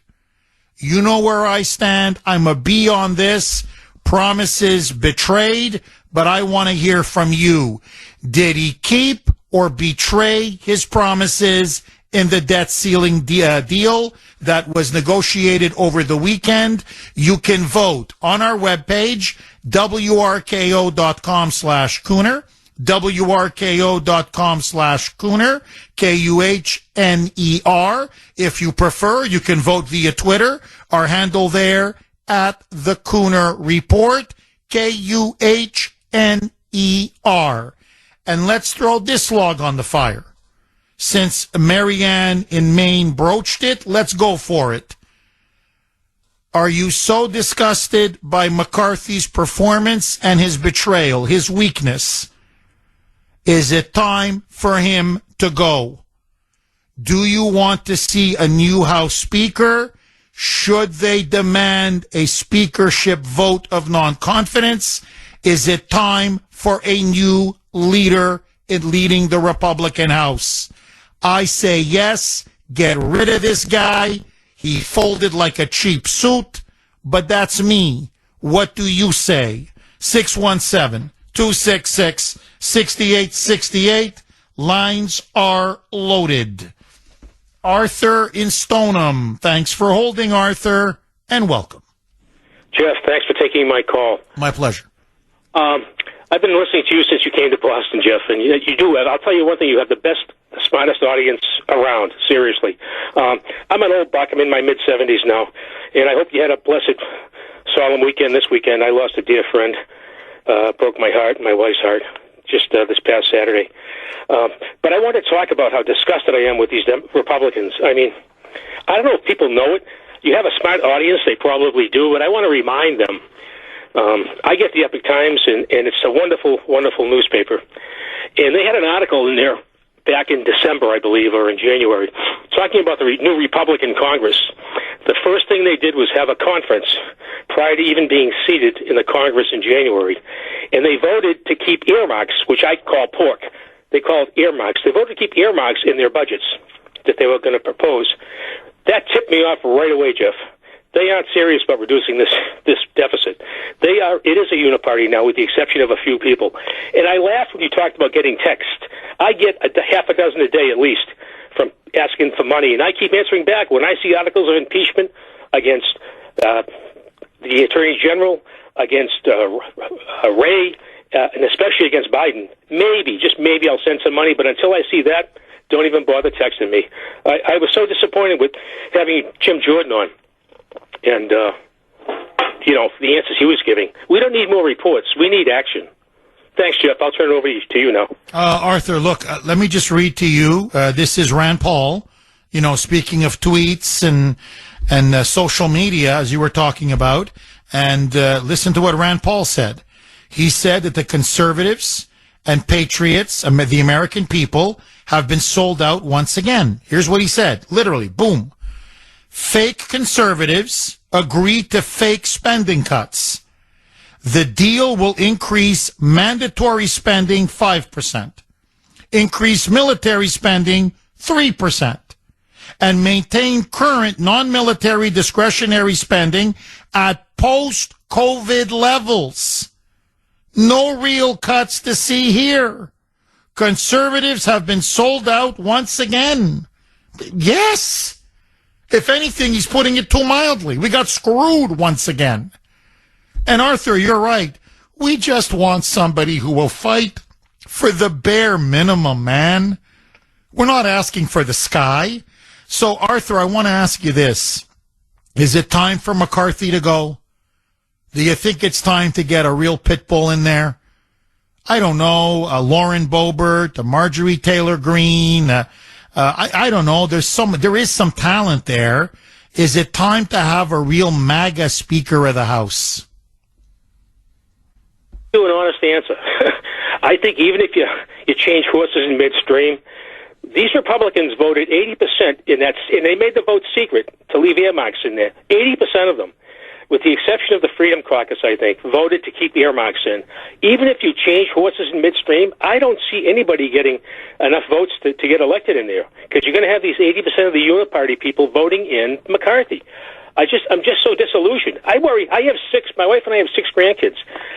How are they going to do this? We have a $52 trillion deficit. They're estimating 10 years out. When I hear estimate, that means it's going to be higher than that. How is this country going to pay the interest on that debt? I mean, I'm just flabbergasted. I just think it's time for a third party, I guess. I don't even know if that would help, because they don't have enough power. These people have so much power now, and they're so entrenched in their offices. I don't know what the trajectory is of this country. I'm serious. No, Arthur, let's talk cold turkey, okay? I'm going to be brutally honest with you, like I'm in the confessional. This is what's going to happen. It's inevitable. We're going to default. We can't pay back $32 trillion. Never mind $36 trillion, which is what's going to be in a year and a half. Never mind $40 trillion, which is what it's going to be in a couple of years. And forget $50 trillion in 10 years. No country on earth, you cannot pay this back. You just can't. So there's going to be a point, you're exactly right, where the interest on the debt is going to be so massive, it's going to choke us. It's going to literally, fiscally choke us. We're going to choke on it. And then we're going to have to default. But by then, we're no longer going to be calling the shots. We're going to become a third world country. And like you have grandkids. I haven't been blessed, obviously, with grandkids yet. I still have young kids. All I do is think about Ashton and Ava's future. And I said this to Grace over the weekend. We're celebrating Memorial Day weekend, talking about the sacrifices, the fallen, these people that have made such heroic sacrifices. And I'm like, they died for this? Like, really? I don't know what future my children have. What future do they have? What are they going to be, tax slaves? Like, really, is that all they're going to be? Pay 70, 80% of their of what they make in taxes? Because that's what's going to happen if we don't turn this thing around. So we're destroying our standard of living.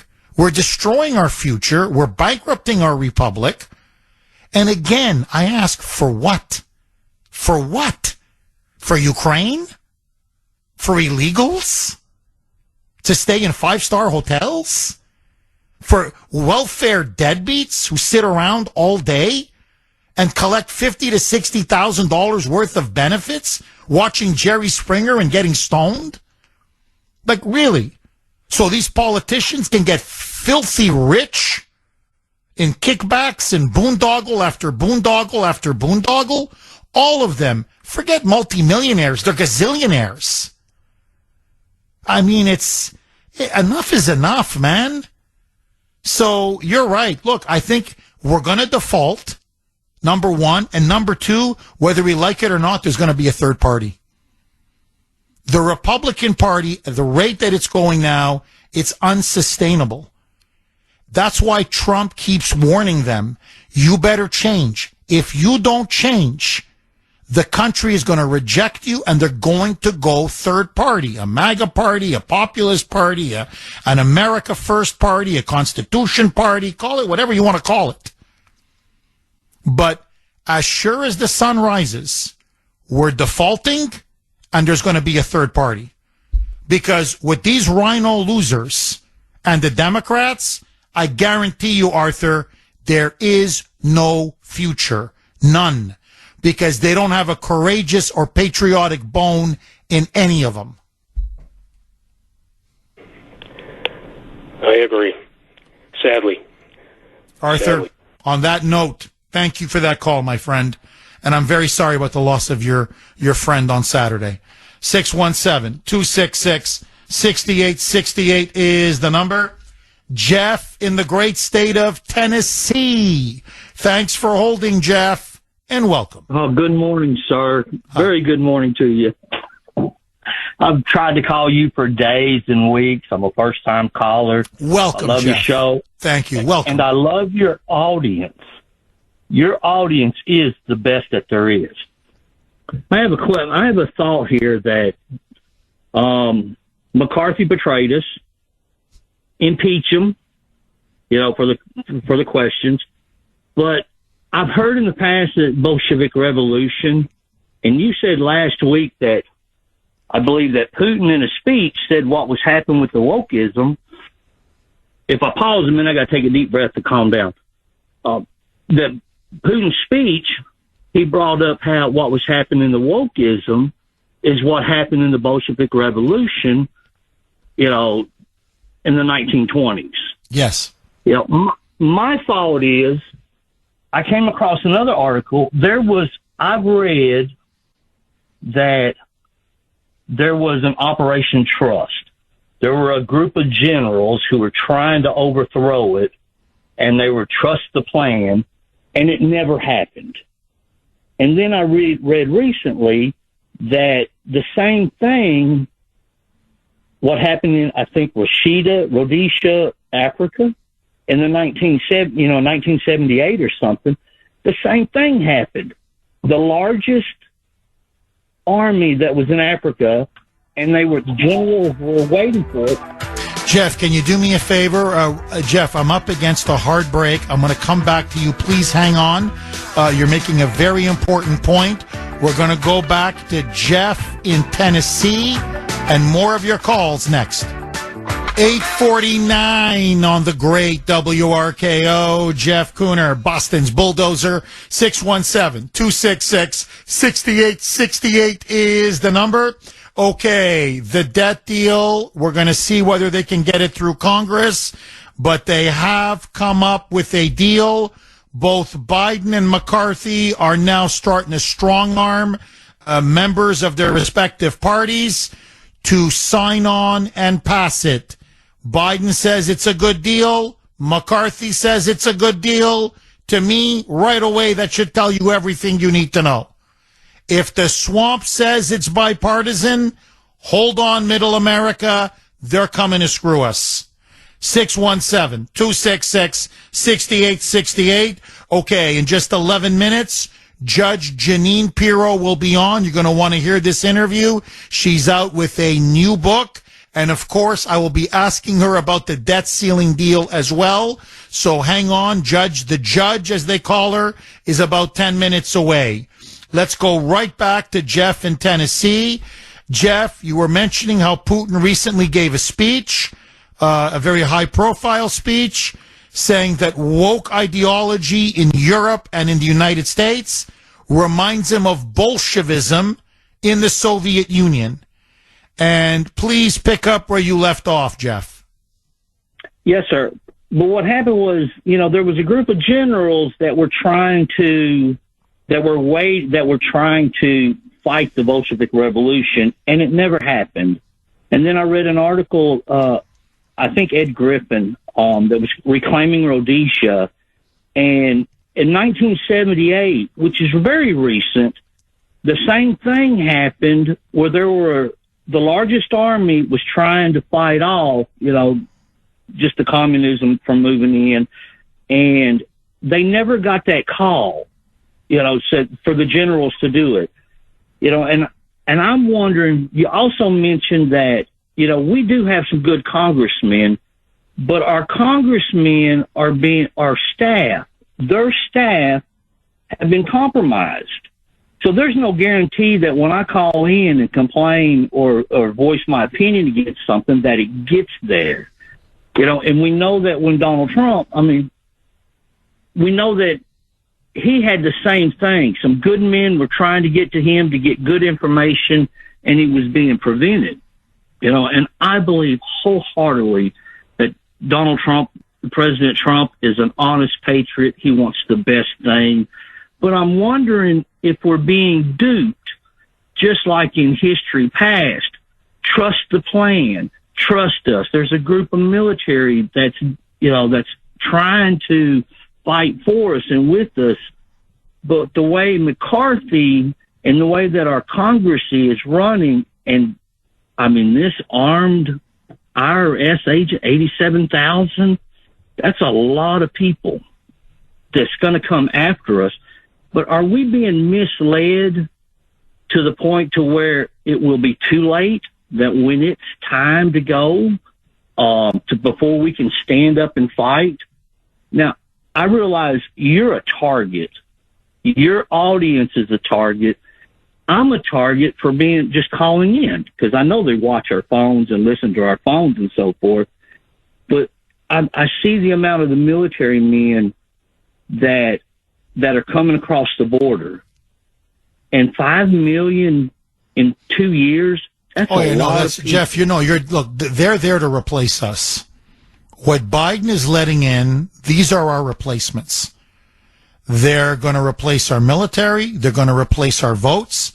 They're going to replace us as citizens, as workers, on welfare. The whole thing. They're there to replace us. That's the replacement population of the United States. No, look, you put your finger right on it.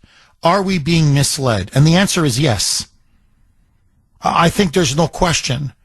I think McCarthy clearly has shown himself to be beholden to the donor class. He clearly doesn't have the stomach for the fight. He never had the stomach for the fight. He may mouth MAGA. He may say he supports Trump, but that's just with his lips. It's not with his actions. And this is a bad deal. This is a horrible deal for what he ends up giving away. He didn't even say we're going to raise the debt ceiling and come back next year. He punts until after the 2024 election. So he's going to saddle us with not 1.6 trillion, but $4 trillion in extra debt. And okay, you give up that much. What do we get? Did we at least get the new IRS agents defunded? Did we get that whole $80 billion repealed? Did you get us that? He couldn't even do that. 1 year. That's all he got us. 1 year repeal. 1 year. So we're good for this year, but we're not good for next year. Are you kidding me? That's leadership? Seriously? So, no. He's part of the swamp. He's always been part of the swamp. He wanted to be House Speaker because ultimately they want to control us. And Jeff, listen, this is the great threat this country faces. And I'll lay it out for you very simply. They want our votes. They do. The Republicans want our votes, but they never want us to be in control. Whenever we're in control, that's when they go ballistic. That's when they say, ooh, it's unacceptable. So when Trump was president, in other words, the base now had their guy, our guy. And we were now calling the shots in the party. Ooh, that was unacceptable. Ooh, then he's a threat to democracy. Ooh, he's colluding with the Russians. Ooh, he needs to be impeached. Ooh, he must never run again.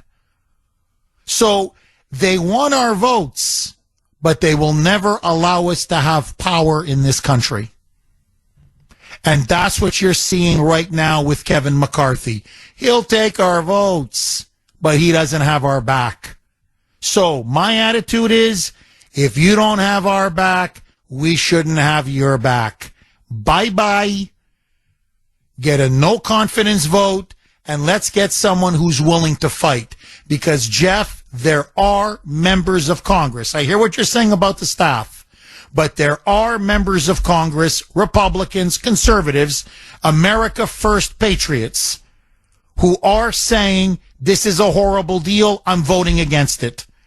They started to come out almost the moment the deal was announced, and now there's more and more and more and more.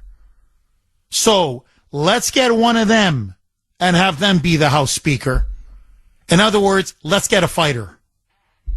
Because if we don't fight now, believe me, we're going to lose our whole country. Jeff, thank you very much for that call. 617-266-6868. I don't know what everybody's so afraid of. If I'm negotiating across Biden, I swear to you, I'm like, hey, you're the one that refused to negotiate. We've passed the debt ceiling increase in April with $4 trillion in spending reductions. And over 60% of the American people support our bill. So, Mr. President, deal or no deal, it's going to be on our terms. In other words, you're not even really negotiating. You're dictating terms of surrender.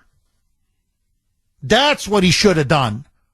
And when Biden says, oh, but we're going to default, the sky's going to fall, it's going to be the Biden default. It won't be my default. I told you 100 days ago, start negotiating. You wouldn't negotiate. Now, what Biden did lose, to be fair, Biden did lose something. He lost face. He clearly lost face. That there's no question. On this, the left is right. You know, stop clock is right twice a day. On this, they're right. Because he vowed day after day, week after week, month after month, Karine Jean-Pierre, his surrogates, everybody, he's not negotiating. There'll be no negotiations. I'm not going to be held hostage over this. They're holding the country hostage. This is ransom. We're not going to pay ransom. And last week, with his tail between his legs, he had to negotiate with McCarthy. So I think there's no question on this. Politically, Biden lost face. And he lost face with the left wing of his party. But outside of that, McCarthy got us crumbs. Nothing. $4 trillion debt increase, and we got zip, zilch, zippo. 617-266-6868 is the number. Okay, do we have we made contact with Judge Janine Pirro?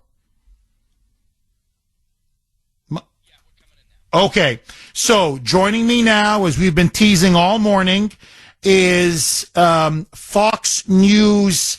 You see her on The View. On The View. 617-266-6868 is the number. Okay, do we have we made contact with Judge Janine Pirro?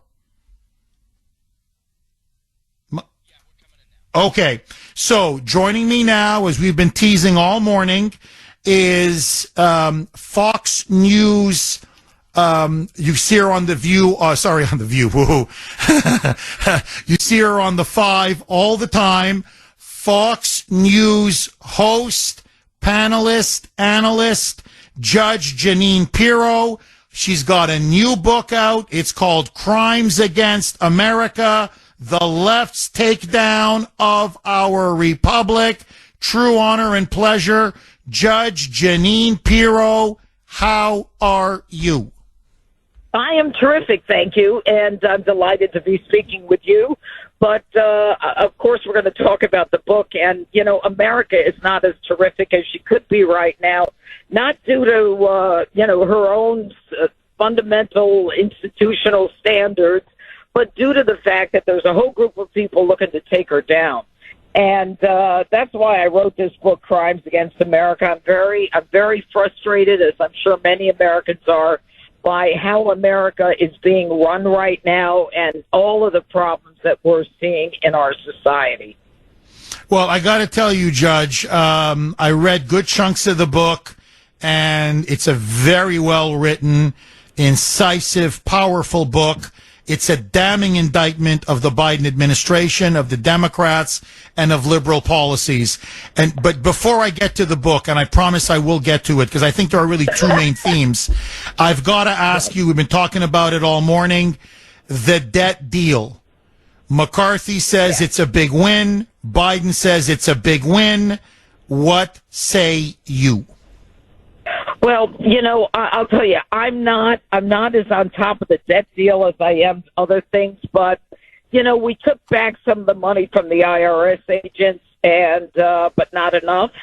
But at the same time, you know, Joe Biden is, he comes from such an outrageously left point of view that anything that we could get, I think, is probably a good thing. In the end, what we've got to try to do is replace people like Biden so we're not in this position again. I think McCarthy did pretty well. I really do. And I think when you think back to how McCarthy got the speakership, I mean, you know, there was a hard line there in the House. And I was happy with that hard line. Because if Washington is allowed to live and let live and one hand washes the other, then America is clearly doomed. But if there's any backbone at all, it will only benefit all of us. And I'm happy going forward that at least there's an attempt at this point. I want to play one cut and then get your reaction, and I promise we'll go to your book. This is Florida Governor Ron DeSantis on your network, Fox News, on the debt deal. I don't think he shares your positive assessment of McCarthy. Roll cut 21, Mike. Well, prior to this deal, Kaylee, our country was careening towards bankruptcy. And after this deal, our country will still be careening towards bankruptcy. And to say you can do $4 trillion of increases in the next year and a half, I mean, that's a massive amount of spending. I think that we've gotten ourselves on a trajectory here really since March of 2020 with some of the COVID spending. It totally reset the budget, and they're sticking with that. And I think that that's just going to be totally inadequate to get us in a better spot. So, Judge, I hear you that McCarthy was able to claw back some of the IRS funding, the extra funding for the extra agents. But, you know, DeSantis' argument is, we were heading towards bankruptcy before. We're still heading towards bankruptcy now, and it's going to add another whopping $4 trillion to the national debt. Well, ultimately, did McCarthy fold like a cheap suit? Well, I don't think that McCarthy folded like a cheap suit, but what I can tell you is that Ron DeSantis is running for president. So obviously he's going to position himself as the man who's going to save us from all this. You know, it really is. And you know, I of course, I like Ron DeSantis, and it's got nothing to do with liking or disliking them. But both of them are going to put a positive spin on it. I'm surprised we got as much as we did, to be honest with you. I mean, you've got a Biden administration that is a nightmare. and an administration that is not focused on helping the American people. And there's only so much power that people have with respect to this. And, you know, it's not a black and white situation, and I don't really want to get into it because, as I said, this is not my forte. But at the same time, you know, at least we got to the point where, you know, there was some fear of not coming to an agreement that forced an agreement. So, you know, enough on that. That's not my thing. My thing is trying to preserve the fundamental institutions of this country. And this country is no longer a sovereign nation. It's nothing more than a globalist landing spot with benefits, so that anybody can come here to add to the budget, and they can demand education, welfare, housing, medication, and we give it to them. And that is pursuant to the Biden administration's open border policy on the southern as well as the northern border. I'm more concerned about the drugs that are coming into this country and the cartels that are monitoring the southern border to the extent we even have one. I'm worried about the fact that these illegals are coming in. We have no idea who they are. I want to know who's a pedophile. I want to know who's a drug dealer. I want to know who beats his wife, who drives drunk, who's an identity thief, who's an MS-13 gang member, a Latin king, or who's an out-and-out murderer, a terrorist. None of that is visible to us. And that is something that is imminent and urgent and facing us right now. And so as these illegals are being spread throughout the nation, and I don't deny that we're a country of illegals and that, you know, that the immigrants make up this country, but at the same time there's a process. And if you enter this country and you do not believe in its laws, and the first thing you do to enter it is to break its laws, then I don't have any positive hope for the future. Oh, amen. And what the Biden administration is doing is they are adding to your debt and budget woes, and they will continue to allow them to penetrate and to not make them accountable. And they even had to go to court to get a court order that a federal judge said you've got to give them an alien registration number because the Biden administration was releasing them en masse throughout the country. That is not the way to run a country. We are talking with Judge Jeanine Pirro from Fox News. She's got a new book out called Crimes Against America. One of your big themes, there's several big themes, but one of them is that really what we're witnessing now under Biden and the Democrats is bringing the United States to the brink of destruction. And I'm just curious, how much more do you think this country can take? How far away are we from really losing our country and losing our republic? I think the next presidential race will determine that issue. I think we're very close to losing it. I think that, you know, if you look back to 2016 when Senator Bernie Sanders announced that he was a Democrat socialist, and everybody went, oh, no. The truth is today, there's a large percentage of young people who think that socialism is great.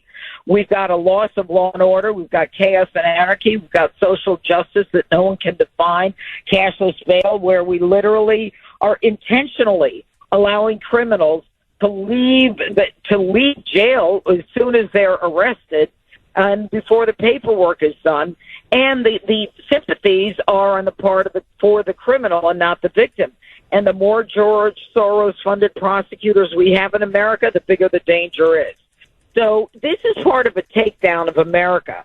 This whole thing of cashless bail, they act as though there's something wrong with bail. It's ensconced in the Eighth Amendment to the Constitution.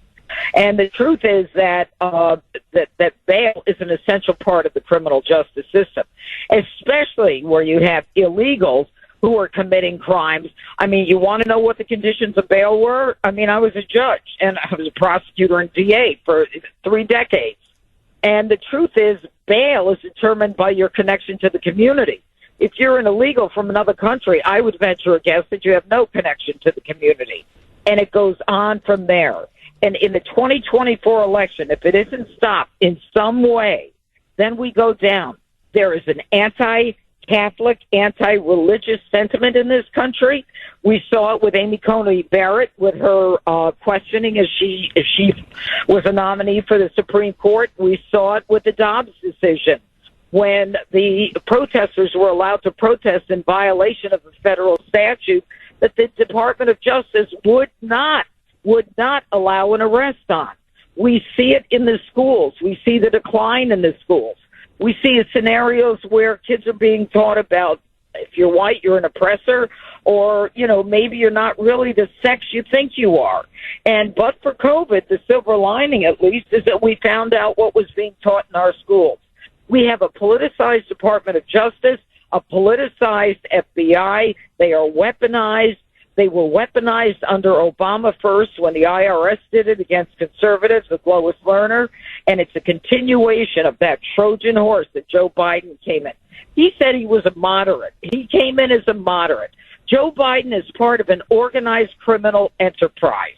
He, his brother, and his son. But for that name, and but for their position, they would be indicted. Hunter Biden should be in jail right now. And the truth is, you are seeing up close and personal what happens when the Department of Justice and the FBI is politicized. I could write an accusatory instrument right now and charge Hunter Biden with a perjurious statement on a pistol application, a FARA violation for lobbying in foreign countries, money laundering, tax evasion, the fact that he paid back $2.5 million. Anyone I know who spent that much or stolen that much has ended up in jail. You don't get a second chance to go at it again. And this is just a corrupt family. Joe Biden, right now, you talk about Kevin McCarthy. Kevin McCarthy, I just did television this morning. Kevin McCarthy said if we don't get this 1023 form from Christopher Wray, we're going to seek to hold him in contempt of Congress. And that form alleges that Joe Biden was involved in a situation where money was relayed for foreign policy. Yes. Judge, you're making a very powerful indictment, obviously, of Biden, Hunter Biden, and you're making the point that this is a criminal cabal. I got to ask you the $64,000 question. Was their first criminal act of this new administration rigging or stealing the 2020 election, as President Trump has repeatedly alleged? I don't agree with that right now. I don't agree with it. I think that there are issues whenever you have ballots and mail-in ballots, but no, we're past that. Right now, the Biden family is the family that is creating the problem in this country. Why are we looking to buy electric vehicle batteries from China? Why are we allowing China to bring a spy craft over the United States and hover over our intercontinental ballistic missile sites? Why is there agreements with China for all kinds of things where they can build coal plants and create lithium batteries? Well, we can't have our coal plants for fossil fuels. I mean, this is outrageous. This Biden administration is part of the left's takedown of our republic. And that's why I wrote Crimes Against America, that you can get at JudgeJBook.com. JudgeJBook.com. JudgeJBook.com, Crimes Against America, the left's takedown of our republic. Judge Janine, before I let you go, I'd be remiss if I didn't ask you, and I only about 30 seconds left. As things stand right now, who do you like in the Republican primary? Trump, DeSantis, or anyone else? I think that time will tell. I want to watch all of it. We'll see what happens. I know that Donald Trump did a great job as president. I also know Ron DeSantis. I know several of the people in this race.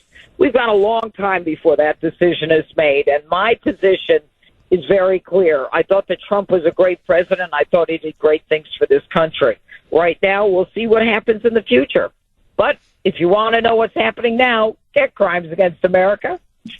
Crimes Against America, the left's takedown of our republic, by Judge Janine Pirro. Judge Janine, thank you so much for coming on the Kuhner Report, and best of luck. Thanks so much. Bye-bye. Take care. Take care. Okay, 617-266-6868 is the number. Judge Janine says the election of 2020 was not stolen. She's non-committal, whether she'll support Trump or DeSantis or anyone else. What say you? Your calls next. 921 on the great WRKO. Jeff Kuhner, Boston's Bulldozer. 617-266-6868 is the number. Okay, so she backs McCarthy on the debt ceiling deal, thinks that he actually did a pretty good job. Judge Janine says the 2020 election was not stolen, and although she voted for Trump and was a big Trump supporter, at least for now, she's remaining non-committal / neutral. So, I want to ask you, what did you make of Judge Janine? And do you think we should have her on again, maybe even as a regular? What say you? 617-266-6868 is the number. Adam in Haverhill. Thanks for holding, Adam, and welcome. Hi, good morning, Jeff. Thanks for having me again. I appreciate it. My pleasure, Adam. Excellent. As far as Judge Janine goes, I could really, Roman House Bank could care less. Just sounded to me like she just wanted to push her book. So do with it what you will. But I would like to go back to the whole debt ceiling debacle that you've been talking about most of this morning. And I'm not sure if anybody knows this, but that the FedNow digital coin is slated to be started in July of this year. So in about a month and a half, on July 4th of 2023, FedNow will be officially launched, which is their version of their digital currency. Now, I'm not saying that it's going to be, mandated right off the bat, but it's obviously that's the way the majority of these countries are going nowadays, is to get everybody converted into this digital currency. So another thing that I kind of found when I was kind of poking around the internet over the weekend, looking at this debt ceiling and stuff, was the fact that our M2 money supply, if anybody knows what M2 money supply is, which I didn't until I did a little research, is basically, it's a benchmark for all the cash that's in our system right now. It's a lot of low-level cash, like our personal savings accounts, IRAs, things like that. And the reason why I bring this up is right now that M2 cash supply is below its standard. And it's only happened 4 times in history, and without getting too far in the weeds, I'll only harken back to one major point that this happened in our history, in our financial history, and that is the Great Depression. So looking at the trends that I'm seeing, the reason why these spineless Republicans, if you want to call them that, aren't doing anything, in my opinion, is they're just crashing the system. They want everybody converted to this digital currency at some point. It's basically been put out there as that's what they want to do. So why not rack up more debt, get more money, pull more money out? Adam, bingo. It's a controlled demolition. That's what this is. It's the controlled demolition of our economy.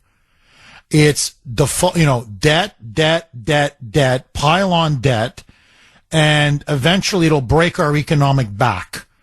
And once they break our economic back, then bring in the Great Reset. And as you point out, the heart of the Great Reset is to make us a cashless society and to have a digital currency. And that gives them then all the power and the control that they want. And this is not speculation. It's outlined in the Great Reset. It's what these globalist elites have been openly pining and advocating for. And just look at COVID. Look at what they did to us during the so-called pandemic. It was the greatest transfer of wealth from the working middle class to the elites in the history of the world. And never had they gotten this much power and control as they made themselves filthy rich. So this is part of their next phase. And I think you're right. McCarthy is controlled opposition. The Republican rhinos, the establishment, are controlled opposition. And it's who piles up $4 trillion of debt in a year and a half? I mean, who does that? So we're at 32, which is unsustainable. And within a year and a half, we're going to be at 36. And you guys are like, yeah. No, they're going to crater the economy. That imploded. And then force everyone into digital currency. 9:31 on the great WRKO. Jeff Kuhner, Boston's bulldozer. 617-266-6868 is the number. Barbara in Maryland. Thanks for holding, Barbara, and welcome. Thanks so much for taking my call. What a great show today, jam-packed with stuff. I want to answer your question about the debt ceiling and Judge Janine, but before I do, if I could just say, the young man that called just about the digital currency, everything he said is on point. I have a degree in business management and finance. I graduated magna cum laude. I know a little bit about what he's talking about. The next step to that would be they control what we buy, our credit, what they're doing in China right now, they would have the ability to do. If that's my opinion, is where this is headed. We can't allow it to happen. You're dead on. Barbara, you are dead on.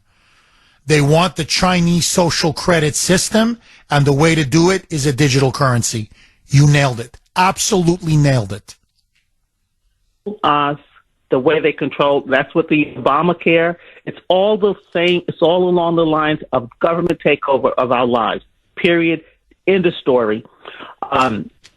Judge Janine's a nice lady who's probably never had the budget thing, or maybe she had a budget when she was in college, but I'm sure when she goes to Bergdorf Goodman to go shopping, she's not looking and counting how much money she's buying and how much she's spending.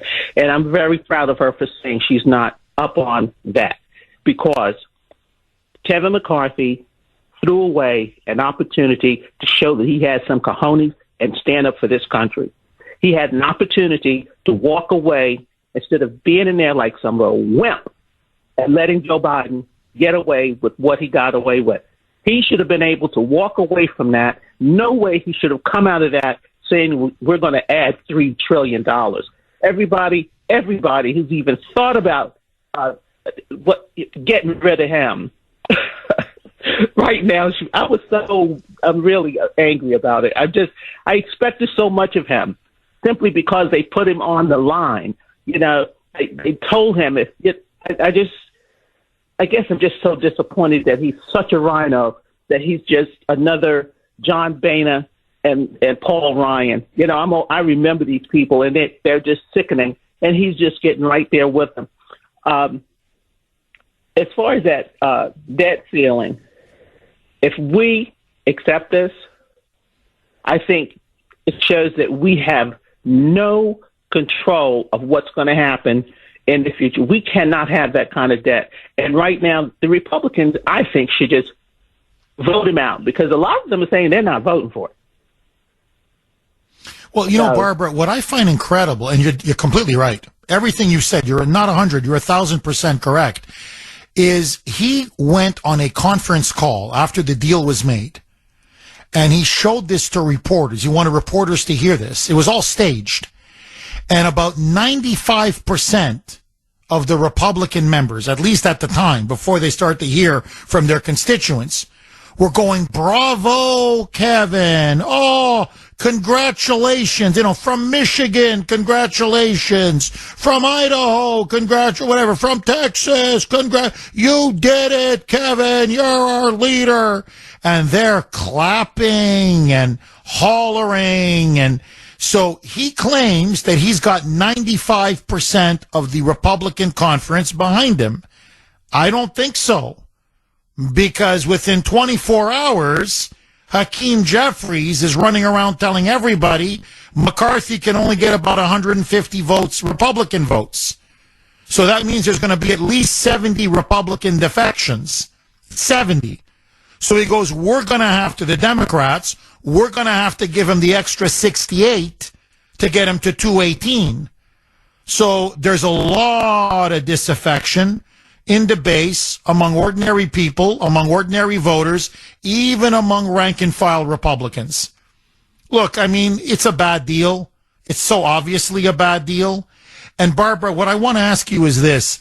Do you think there's enough anger out there that it's going to force the Republicans to hold a non-confidence vote and get someone else to do the job?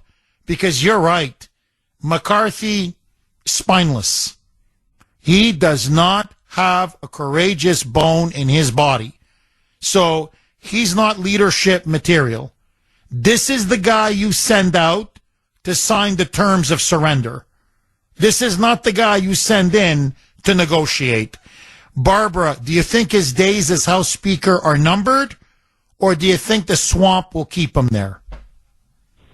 If the swamp keeps him there, then we need to get rid of the swamp. The Democrats are going to go for this because they're the ones who got 99.9% of what they wanted. Kevin McCarthy didn't even have the welfare to work added to it. How weak is that we're going to allow? And then on top of that, why wouldn't he say, get the oil industry going again, get back to drilling? He could have put that in there. That would save us. That would help the economy to get Joe Biden to commit to that. Just on the outside to commit to that. But from what I've seen of what's going on right here now, if the Republicans vote this thing in, it's over. You know, I'm a grandmother. So it's my grandchildren who are going to have a problem with this. So Barbara, it's not going to be me. I'm with you. I'm so with you. No, I agree with you. Look, I've said this on the show many times, believe it or not, and I'm not trying to brag. Look, it's not going to be easy. I'm not saying we're on easy street. Grace and I will survive. I mean, we will. It may not be, fun. It may not be easy. We're not going to be all cherries and rainbows, but we'll make it. It's, to me, what happens to my Ashton and my Ava. Ashton's now 13, Ava's 10, and never mind their kids. To me, that's what it's all about now. It's about our children and our grandchildren. Barbara, you are completely right. Again, thank you for another outstanding call. 617-266-6868. I just want to read this to all of you. It's a tweet, not to me. It was on, just generally on the internet that somebody sent me. It's Wall Street Silver. And the reason why I'm reading it, no truer words about this debt deal have ever been spoken. And I want to know if Fox News has the guts to give this analysis, because it's 1,000% correct. Quote, they didn't raise the debt ceiling by an amount. They set a new date of January 1st, 2025. So technically, the debt ceiling is now unlimited for the next 19 months. They did this because actually having to agree to $36 trillion in the headlines would be impossible to pass. Now, there's a follow-up that I want to read as well, but think about it. That's why the games they're playing, they didn't even say we're going to lift it to $36 trillion, because then the headlines would be debt limit lifted to $36 trillion. And most Americans would be like, are you people on drugs? Like, what are you, on crack? Are you normal? 32 is an unimaginable number. You're going to give us 36? Quote, and this is the real meaning. Quote, he continues, this means that during the next recession in 2023-2024, if tax revenue declines and spending increases, they can borrow an unlimited amount of money for the spending spree to reinflate the economy. It's going to go up to 36. That's what they're projecting. But if they need to go to 38 or to go to 40 or, God forbid, 42 or 45, there's no limit.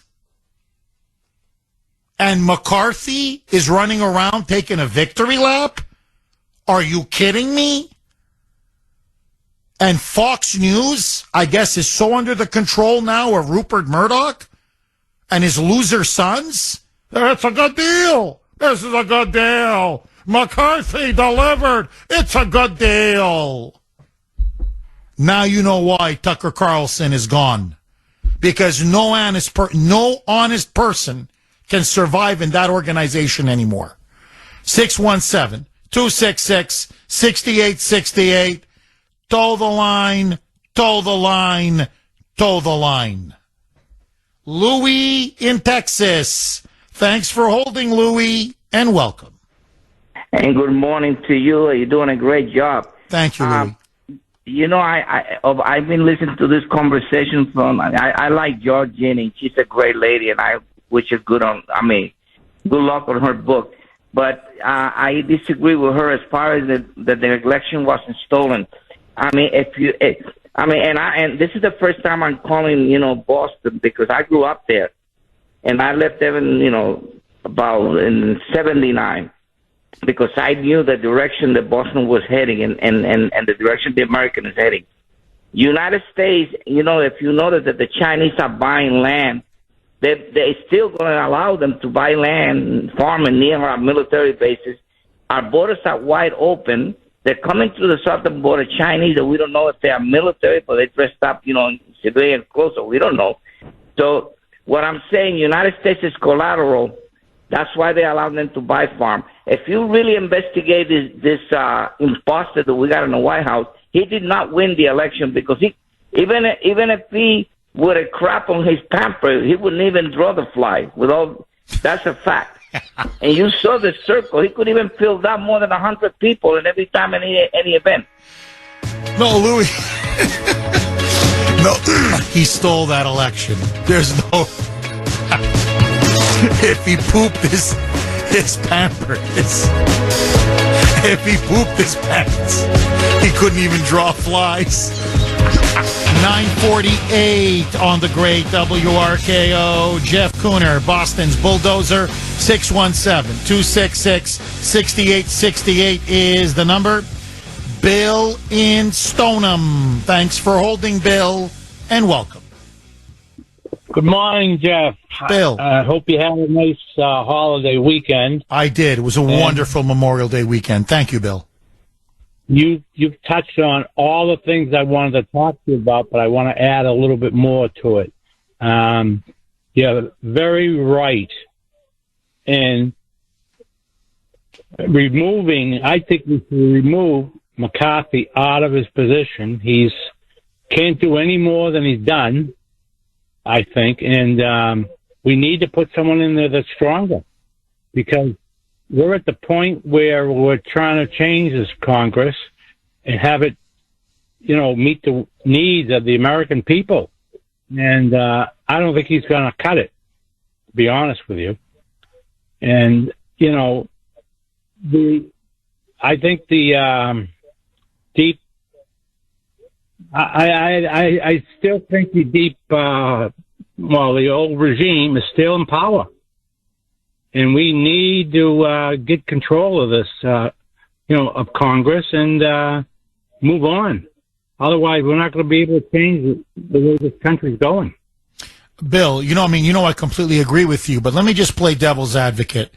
You heard Judge Jeanine Pirro, and the judge is giving really the Fox News line, the establishment Republican line, which is it's divided government. It's not pretty. You don't get what you want. It's a negotiation. And so McCarthy got the best that he could. He clawed back some of the money for the IRS agents. We're not going to have that this year. He got some other small concessions from McCarthy and from Biden, forgive me. And that McCarthy, did whatever. Look, he doesn't run the Senate. He doesn't run the presidency. All he can do is the House. And so McCarthy did the best that he could with the limited tools and means available to him. And that's why we have to win next year's election. It's all about winning next year's election. What do you say to that argument? I totally agree with you. It is all about next year's election. And next year's election, is waiting for us if we go down that path and try to meet it. Right now, the way we're going, it's not going to happen.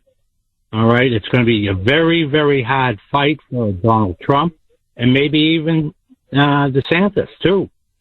And I think it's time we react and move ahead now that we've got an open window, so to speak, because it's not going to work the other way. Oh, this guy's not speaker material. Oh, I'm with you, Bill.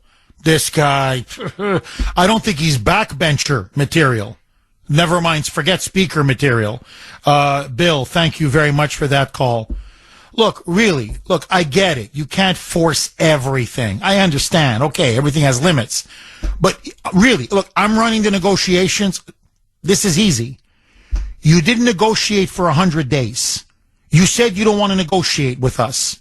We're a weekend before the deadline. We passed our bill. It lifts the debt limit, 1.6 trillion, not 4 trillion, 1.6. And we've got over $4 trillion in spending reductions. 66% of the American people in polls say they support our bill. So, I'll tell you what, you want a deal? Joe, here's the deal. We're going to lift the debt limit. You're going to get what you want. But 87,000 IRS agents, gone. The full $80 billion to fund these new IRS agents, gone. Not 1 year, Joe, 10 years. Take it or leave it, man. But we're going to default. It's going to be on you. It's not going to be on me. I passed the bill. I raised the debt limit. You said you wouldn't negotiate. That's why we're down to the wire. So, it's really now, take it or leave it. Do you want the debt limit or do you not want the debt limit raised? Do you want a debt default? Because it's going to be on you, Joe. It's not going to be on me. Here's the price. 87,000 IRS agents that you want out. It was my seminal promise. I'm keeping it. How hard is that? Now, I'll bet you the best freaking steak, you name the steakhouse, Biden would have signed right there and then. Just get up. Okay, here's the deal. I'm walking out. Wait, whoa, Jeff. Hey, Jeff. Boy, you're not like Kevin. Ooh, you're not like John Boehner. Whoa, Jeff. Holy, who is this guy? Do you have any compromising information? Or we gotta blackmail. We have nothing on him. We gotta get something on him now, quick. I need something. That's it. It's a take it or leave it offer. You're gonna get your debt ceiling increase. Fine, you'll get it. 1.6 trillion. You're not getting 4 trillion. I'll give you 1.6. We're back at the table next year. But the price for 1.6 trillion, which is a lot of money, the IRS agents, gone. The 80 billion, gone. Take it or leave it. You want a default? You'll be the first one ever. It's going to be on you. And you can kiss your reelection goodbye. Yes? No. What do you want? Play hardball, man. Forgive me. Grab him by the you-know-where. Grab him by the cojones. And squeeze. Instead, look at this. Pathetic. Tom, red, white, and blue dynamite baby in New Jersey. Thanks for holding, Tom, and welcome. Kuhner, exposing another disappointment from the Fox News Channel. That's red, white, and blue dynamite, baby. Oh, so I take it, Tom, you weren't impressed with her interview? You weren't happy with it? Yeah. You know what, Jeff, and I'll premise my statement. I've always liked Judge Jeanine. I think she's rock solid conservative, but the Fox influence on her was so big. Kevin McCarthy is doing a pretty good job, and I'm not an expert on the debt. All you have to do is know how to run a budget. They're spending us into debt, financial suicide, Judge. Come on. The election and the fruit of the poisonous tree. The poisonous tree are these elections. We have no hope. We are burnt toast unless we get Trump in. Not DeSantis, because they will roll the tractor over him. He's not ready. He's not independent enough. He should combine forces with Trump. Judge Jeanine, I mean, thank God for the Kuhner report, Jeff. You speak your values. You speak your religion. You speak your history. You are the professor. You tell the truth. You tell it like it is, like Howard Cosell used to tell us. These Fox people are so disappointing, Jeff. It's gut-wrenching. Come on, Judge. The election was stolen. We all know it. We all feel it. Get with the program. And Tom, thank you so much for that call. And I'd bet you again, another steak. Best steakhouse. Deep down, in her gut, in her heart, she knows it's stolen. She knows. But that's what happens when you go corporate. They pay you a lot of money, but they end up owning you lock, stock, and barrel. Bye-bye.